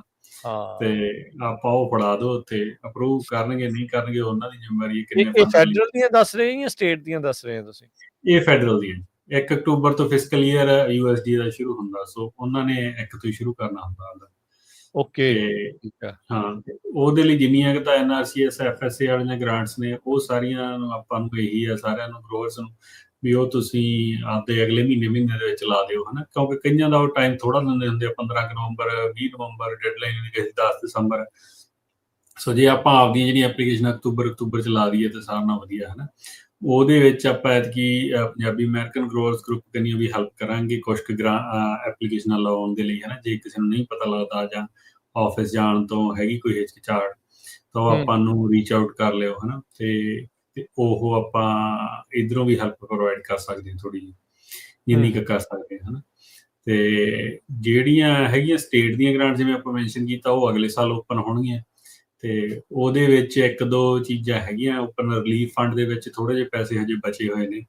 ਆਈ ਨੋ ਕਿ ਵੀ ਉਹਨਾਂ ਨੇ ਉਹ ਐਪਲੀਕੇਸ਼ਨਾਂ ਲੈਣੀਆਂ ਵੀ ਜੇ ਕਿਸੇ ਦਾ ਨੁਕਸਾਨ ਵਗੈਰਾ ਹੋਇਆ ਪਿਛਲੇ 5-4 ਸਾਲ ਦੇ ਵਿੱਚ, ਜਿਵੇਂ ਕਿਸੇ ਨੇ ਬਹੁਤ ਡੂੰਘਾ ਕਰਾਇਆ ਜਾਂ ਕਿਸੇ ਦੇ ਕ੍ਰੌਪ ਦਾ ਨੁਕਸਾਨ ਹੋ ਗਿਆ, ਕੋਈ ਵੀ ਨੁਕਸਾਨ ਹੋਇਆ, ਤੁਸੀਂ ਉਹਦੇ ਲਈ ਐਲੀਜੀਬਿਲਿਟੀ ਕ੍ਰਾਈਟੇਰੀਆ ਹੈਗਾ ਤੇ ਉਹਦੇ 'ਚ ਹੈਲਪ ਵੀ ਕਰ ਸਕਦੇ ਹਾਂ ਆਪਾਂ, ਜੇ ਕਿਸੇ ਨੇ ਪੁੱਛਣਾ ਹੋਵੇ ਹਨਾ।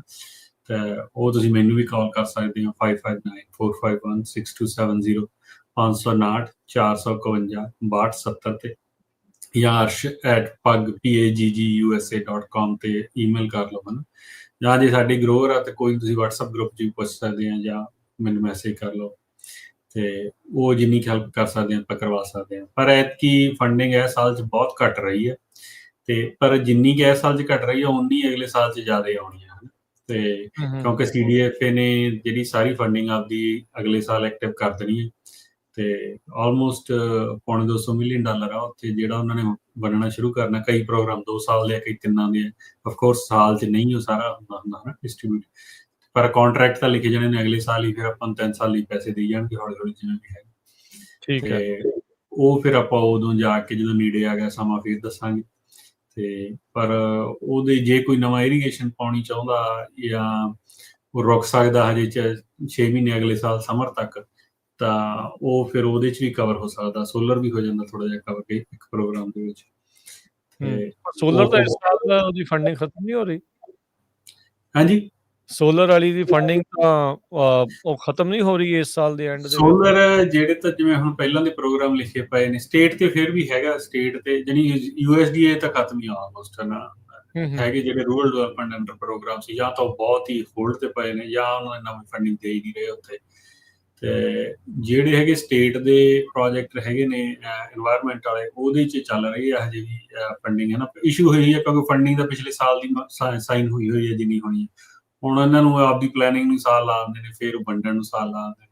ਉਹ ਗੱਲ ਹੋਰ ਆ। ਹਾਂ, ਨਵੀਂ ਫੰਡਿੰਗ ਜਿਵੇਂ ਕਲਾਈਮੇਟ ਬੌਂਡ ਹੋਇਆ ਸੀਗਾ $10 ਬਿਲੀਅਨ ਦਾ, ਉਹਦੇ ਜਿਹੜੀ ਫੰਡਿੰਗ ਆਪਣੀ ਆਈ ਹੈ ਤਾਂ ਲੋਕਾਂ ਨੇ ਵੋਟ ਪਾ ਕੇ ਦਿੱਤੀ ਹੈ, ਸੋ ਉਹ ਤਾਂ ਉੱਥੇ ਹੀ ਰਹਿਣੀ ਆ, ਉਹਦੇ 'ਚ ਕੋਈ ਚੇਂਜ ਨਹੀਂ ਹੋਣੀ। ਠੀਕ ਹੈ, ਓਕੇ। ਤੇ ਉਹਦੇ 'ਚ ਆਪਾਂ ਨੂੰ ਪੈਸੇ ਆਉਂਦੇ ਰਹਿਣੇ ਆ ਸਟੇਟ ਲੈਵਲ ਤੇ। ਠੀਕ ਹੈ। ਸੋ ਬਾਕੀ ਇਹ ਵੀ ਫਾਈਲਾਂ ਰੈਡੀ ਰੱਖੋ, ਤਿਆਰੀ ਰੱਖੋ ਤੇ ਕਰੀ ਚੱਲੋ।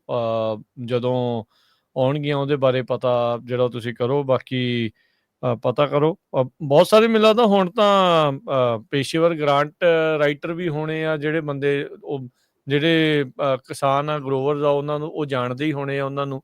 ਸੋ ਉਹਨਾਂ ਦੇ ਨਾਲ ਗੱਲਬਾਤ ਉਹਨਾਂ ਨੇ ਪਹਿਲਾਂ ਵੀ ਕੀਤੀ ਹੋਣੀ ਆ। ਪਰ ਚਲੋ ਜਿਹੜੇ ਕੋਈ ਨਵੇਂ ਆਏ ਆ ਖੇਤੀਬਾੜੀ 'ਚ, ਉਹਨਾਂ ਨੂੰ ਦੇਖਣਾ ਚਾਹੀਦਾ ਵੀ ਕੀ ਆਪਸ਼ਨਸ ਅਵੇਲੇਬਲ ਆ, ਉਹਨਾਂ ਦੇ ਨਾਲ ਗੱਲ ਕਰੋ। ਬਾਕੀ ਅਰਸ਼ਦੀਪ ਸਿੰਘ ਜਿੱਦਾਂ ਇਹਨਾਂ ਨੇ ਆਪਣਾ ਨੰਬਰ ਸ਼ੇਅਰ ਕੀਤਾ, ਵੀ ਜੇ ਤੁਸੀਂ ਕੋਈ ਸਲਾਹ ਲੈਣੀ, ਗੱਲਬਾਤ ਕਰਨੀ, ਤੁਸੀਂ ਇਹਨਾਂ ਨਾਲ ਕਰ ਸਕਦੇ, ਤਾਂ ਜੋ ਤੁਹਾਨੂੰ ਪਤਾ ਲੱਗ ਜਾਵੇ ਵੀ ਕਿਹੜੇ ਵਾਲੇ ਪਾਸੇ ਨੂੰ ਜਿਹੜੀ ਗੱਲ ਆ ਉਹ ਜਾ ਰਹੀ ਆ। USDA ਉੱਦਾਂ ਅਮਰੀਕਾ ਦਾ ਸਭ ਤੋਂ ਵੱਡਾ ਫੈਡਰਲ ਇੱਕ ਏਜੰਸੀ ਆ। ਉਹਦੇ ਅੰਡਰ ਕਈ ਚੀਜ਼ਾਂ ਜਿਹੜੀਆਂ ਉਹ ਆਉਂਦੀਆਂ ਆ, ਤੇ ਜੇ ਸ਼ਟਡਾਊਨ ਹੋ ਰਿਹਾ, ਜੋ ਤਕਰੀਬਨ ਤੈਅ ਹੀ ਹੈ ਇੱਕ ਹਿਸਾਬ ਦੇ ਨਾਲ, ਲੱਗਦਾ ਵੀ ਸ਼ਟਡਾਊਨ ਹੋ ਹੀ ਜਾਣੀ ਆ ਸਰਕਾਰ, ਗਵਰਨਮੈਂਟ। ਤੇ ਉਹਦੇ ਨਾਲ ਫਿਰ ਉਹਨਾਂ ਚੀਜ਼ਾਂ ਦੇ ਉੱਤੇ, ਉਹਨਾਂ ਪ੍ਰੋਗਰਾਮ ਦੇ ਉੱਤੇ ਵੀ ਜਿਹੜਾ ਉਹ ਅਸਰ ਕਈਆਂ ਦੇ ਉੱਤੇ ਜਿਹੜੇ ਚੱਲ ਰਹੇ ਹੁੰਦੇ ਉਹਨਾਂ ਦੇ ਉੱਤੇ ਪੈ ਸਕਦਾ ਆ। ਸੋ ਬੀ ਰੈਡੀ ਇਸ ਚੀਜ਼ ਦੇ ਲਈ। ਸਿਰਫ ਮਿਸ਼ਨ ਕ੍ਰਿਟੀਕਲ ਜਿਹੜੀ ਐਕਟੀਵਿਟੀਜ਼ ਆ ਉਹੀ ਚੱਲਦੀਆਂ ਜਿਹੜੀਆਂ ਹੋ ਰਹਿੰਦੀਆਂ ਆ। ਜਾਂਦੇ ਜਾਂਦੇ ਕੁਛ ਕੁ ਜਿਹੜੇ ਮਿੰਟ ਆਪਣੇ ਕੋਲ ਬਚੇ ਆ ਅਰਸ਼ਦੀਪ ਸਿੰਘ, ਉਹਦੇ ਵਿੱਚ ਜਿੱਦਾਂ ਹੁਣ ਫਿਊਚਰ ਦੀ ਵੀ ਆਪਾਂ ਗੱਲ ਕਰਦੇ ਹਾਂ, ਵੀ ਕੀ ਫਿਊਚਰ ਨਜ਼ਰ ਆਉਂਦਾ ਹੈ ਫਿਰ ਕੈਲੀਫੋਰਨੀਆ ਦੇ ਵਿੱਚ ਫਾਰਮਿੰਗ ਦਾ, ਵੱਡੇ ਪੱਧਰ ਦੇ ਉੱਤੇ ਜਿਹੜੀਆਂ ਤਬਦੀਲੀਆਂ, ਚੇਂਜਿਸ, ਸਿਗਮਾ, ਇਹ ਸਾਰੇ ਪਾਸੇ। ਸਿਗਮਾ ਦਾ ਪ੍ਰਕੋਪ ਜਿੱਦਾਂ ਤੁਸੀਂ ਦੱਸਿਆ ਵੀ ਮੇਨ ਤਾਂ ਸੈਨ ਮਕੀਨ ਵੈਲੀ ਦੇ ਵਿੱਚ ਹੀ, ਇੱਧਰਲੇ ਪਾਸੇ ਹੀ ਜ਼ਿਆਦਾ ਆਪਾਂ ਨੂੰ ਨਜ਼ਰ ਆਉਂਦਾ ਆ। ਸੋ ਬਾਕੀ ਥਾਵਾਂ ਦੇ ਉੱਤੇ ਠੀਕ ਆ, ਚੱਲੀ ਜਾ ਰਿਹਾ ਆ, ਤੇ ਜ਼ਿਆਦਾ ਅਸਰ ਸਿਰਫ ਆਪਾਂ ਨੂੰ ਇੱਥੇ ਹੀ ਨਜ਼ਰ ਆਊਗਾ, ਫਿਊਚਰ ਇੱਥੇ ਹੀ ਤਬਦੀਲ ਹੋਣਾ ਆ। ਹਾਂਜੀ, ਜਿਹੜਾ ਤਾਂ ਸਿਗਮਾ ਦੇ ਇੰਪੈਕਟ ਨੇ ਉਹ ਦੇਖੋ ਸੈਨ ਮਕੀਨ ਵੈਲੀ 'ਚ ਜ਼ਿਆਦਾ ਆਉਣੇ ਨੇ, ਹਨਾ। ਥੋੜੇ ਜਿਹੇ ਇਸ਼ੂ ਹੋਰ ਹੈਗੇ ਆ, ਜਿਵੇਂ ਉੱਥੇ ਪਰ ਏਕਰੇਜ ਬਹੁਤ ਛੋਟੀ ਆ, ਹਨਾ। ਤੇ ਜਿਵੇਂ ਮੋਹਾਵੀ ਡੈਜ਼ਰਟ ਹੈਗਾ, ਜਾਂ ਆਪਾਂ ਚਲੇ ਜਾਈਏ ਕੋਸਟ ਤੇ, ਉੱਥੇ ਪਾਣੀ ਦਾ ਜਿਹੜਾ ਸੀ ਵਾਟਰ ਇੰਟਰੂਜਨ ਆ, ਉਹਦੇ ਇਸ਼ੂ ਹੈਗੇ ਨੇ, ਹਨਾ। ਜਾਂ ਪਾਣੀ ਦੀ ਕੁਆਲਿਟੀ ਦੇ ਇਸ਼ੂ ਹੈਗੇ ਨੇ ਨਾਰਥ 'ਚ। ਤੇ ਉੱਥੇ ਪਰ ਜਿਹੜੇ ਉਹ ਇੰਪੈਕਟ ਨੇ ਉਨੇ ਸਵੀਅਰ ਨਹੀਂ ਹੈਗੇ ਖੇਤੀ ਨੂੰ ਲੈ ਕੇ, ਸਿਗਮਾ ਦੇ, ਜੇ ਆਪਾਂ ਇਕੱਲੀ ਗੱਲ ਕਰੀਏ। ਤੇ ਉਹ ਜਿਹੜੇ ਕਿ ਸੈਨ ਮਕੀਨ ਵੈਲੀ ਜਾਂ ਸੈਂਟਰਲ ਵੈਲੀ 'ਚ ਜ਼ਿਆਦਾ ਸਵੀਅਰ ਹੈਗੇ ਨੇ, ਹਨਾ। ਫੀਚਰ ਫਾਰਮਿੰਗ ਦਾ ਦੇਖੋ 2-3 ਚੀਜ਼ਾਂ ਬੜੀਆਂ ਤੈਅ ਨੇ। ਇੱਕ ਤਾਂ ਲੈਂਡ ਸ਼ਰਿੰਕ ਹੋਣੀ ਆ, ਤੇ ਕਿੰਨੀ ਹੁੰਦੀ ਹੈ ਡਿਪੈਂਡ ਕਰਦਾ ਕਿਹੋ ਜਿਹੀਆਂ ਚੀਜ਼ਾਂ ਅਗਲੇ 2-4 ਸਾਲ ਦੇ ਵਿੱਚ ਹੁੰਦੀਆਂ ਨੇ। ਤੇ ਉਹਦੇ ਲਈ ਤਾਂ ਹੀ ਆਪਾਂ ਕਹਿ ਰਹੇ ਹਾਂ ਬਾਰ-ਬਾਰ ਵੀ ਪਲਾਨ ਹੋਣਾ ਚਾਹੀਦਾ। ਦੂਜੀ ਵੱਡੀ ਗੱਲ ਇਹ ਹੈ ਵੀ ਟੈਕਨੋਲੋਜੀ ਦਾ ਬਹੁਤ ਜ਼ਿਆਦਾ ਇੰਪਲੀਮੈਂਟੇਸ਼ਨ ਹੋਣੀ ਆ ਫਾਰਮਾਂ ਦੇ ਵਿੱਚ। ਹੁਣ ਵੀ ਇੱਕ ਅਸੀਂ ਸਟੇਟ ਲੈਵਲ ਤੇ ਕਮੇਟੀ ਹੈਗੀ ਆ CDFA ਦੀ, ਉਹਦੇ ਵਿੱਚ ਗੱਲਬਾਤ ਇਹੀ ਚੱਲ ਰਹੀ ਹੈ ਵੀ ਡਰਾਫਟ ਲਿਖੀਏ, ਕਿਹੋ ਜਿਹੀ ਟੈਕਨੋਲੋਜੀਆਂ ਆਉਣੀਆਂ ਨੇ, ਉਹਦੇ ਲਈ ਕੀ ਤਿਆਰੀਆਂ ਹੋਣੀਆਂ ਚਾਹੀਦੀਆਂ, ਸਟੇਟ ਵਿੱਚ ਕੀ ਕਰ ਸਕਦਾ, ਹਨਾ। ਤੇ ਉਹ ਇਹ ਗੱਲਾਂ ਆਲਰੇਡੀ ਹੋ ਰਹੀਆਂ ਨੇ, ਹਨਾ ਹੁਣ। ਸੋ ਆਪਾਂ ਨੂੰ ਟੈਕਨੋਲੋਜੀ ਦਿਖਣੀ ਹੈ ਖੇਤਾਂ ਦੇ ਵਿੱਚ ਬਹੁਤ ਜ਼ਿਆਦਾ। ਤੇ ਉਹਦੇ ਲਈ ਵੀ ਜ਼ਰੂਰੀ ਆ ਵੀ ਆਪਾਂ ਪ੍ਰਿਪੇਅਰਡ ਰਹੀਏ। ਜਿੰਨੀ ਕੁ ਇਨਫੋਰਮੇਸ਼ਨ ਆਪਾਂ ਇੱਥੋਂ ਦਿੰਦੇ ਹਾਂ ਘੱਟੋ ਘੱਟ ਉਹਦੇ ਤੇ ਹੀ ਮਤਲਬ ਅਪ ਟੂ ਡੇਟ ਰਹੀਏ, ਜੇ ਕੋਈ ਚੀਜ਼ ਨਵੀਂ ਬਦਲਣ ਵਾਲੀ ਆ ਜਾਂ ਕੁਛ ਆ ਰਿਹਾ। ਤੇ ਇਹ ਦੋ ਚੀਜ਼ਾਂ ਨੇ ਬਹੁਤ ਜ਼ਿਆਦਾ ਇੰਪੈਕਟ ਕਰਨਾ ਆਉਣ ਵਾਲੇ ਸਮੇਂ ਦੇ ਵਿੱਚ, ਪਾਣੀ ਨੇ ਤੇ ਟੈਕਨੋਲੋਜੀ ਨੇ, ਮੈਨੂੰ ਲੱਗਦਾ ਕੈਲੀਫੋਰਨੀਆ ਦੀ ਖੇਤੀ। ਜੀ ਬਹੁਤ ਬਹੁਤ ਸ਼ੁਕਰੀਆ ਅਰਸ਼ਦੀਪ ਸਿੰਘ ਅੱਜ ਦੇ ਪ੍ਰੋਗਰਾਮ ਦੇ ਲਈ, ਅੱਜ ਦੀ ਗੱਲਬਾਤ ਦੇ ਲਈ। ਮਿਲਦੇ ਹਾਂ ਅਗਲੀ ਵਾਰੀ। ਧੰਨਵਾਦ। ਸਤਿ ਸ਼੍ਰੀ ਅਕਾਲ। ਸਤਿ ਸ਼੍ਰੀ ਅਕਾਲ।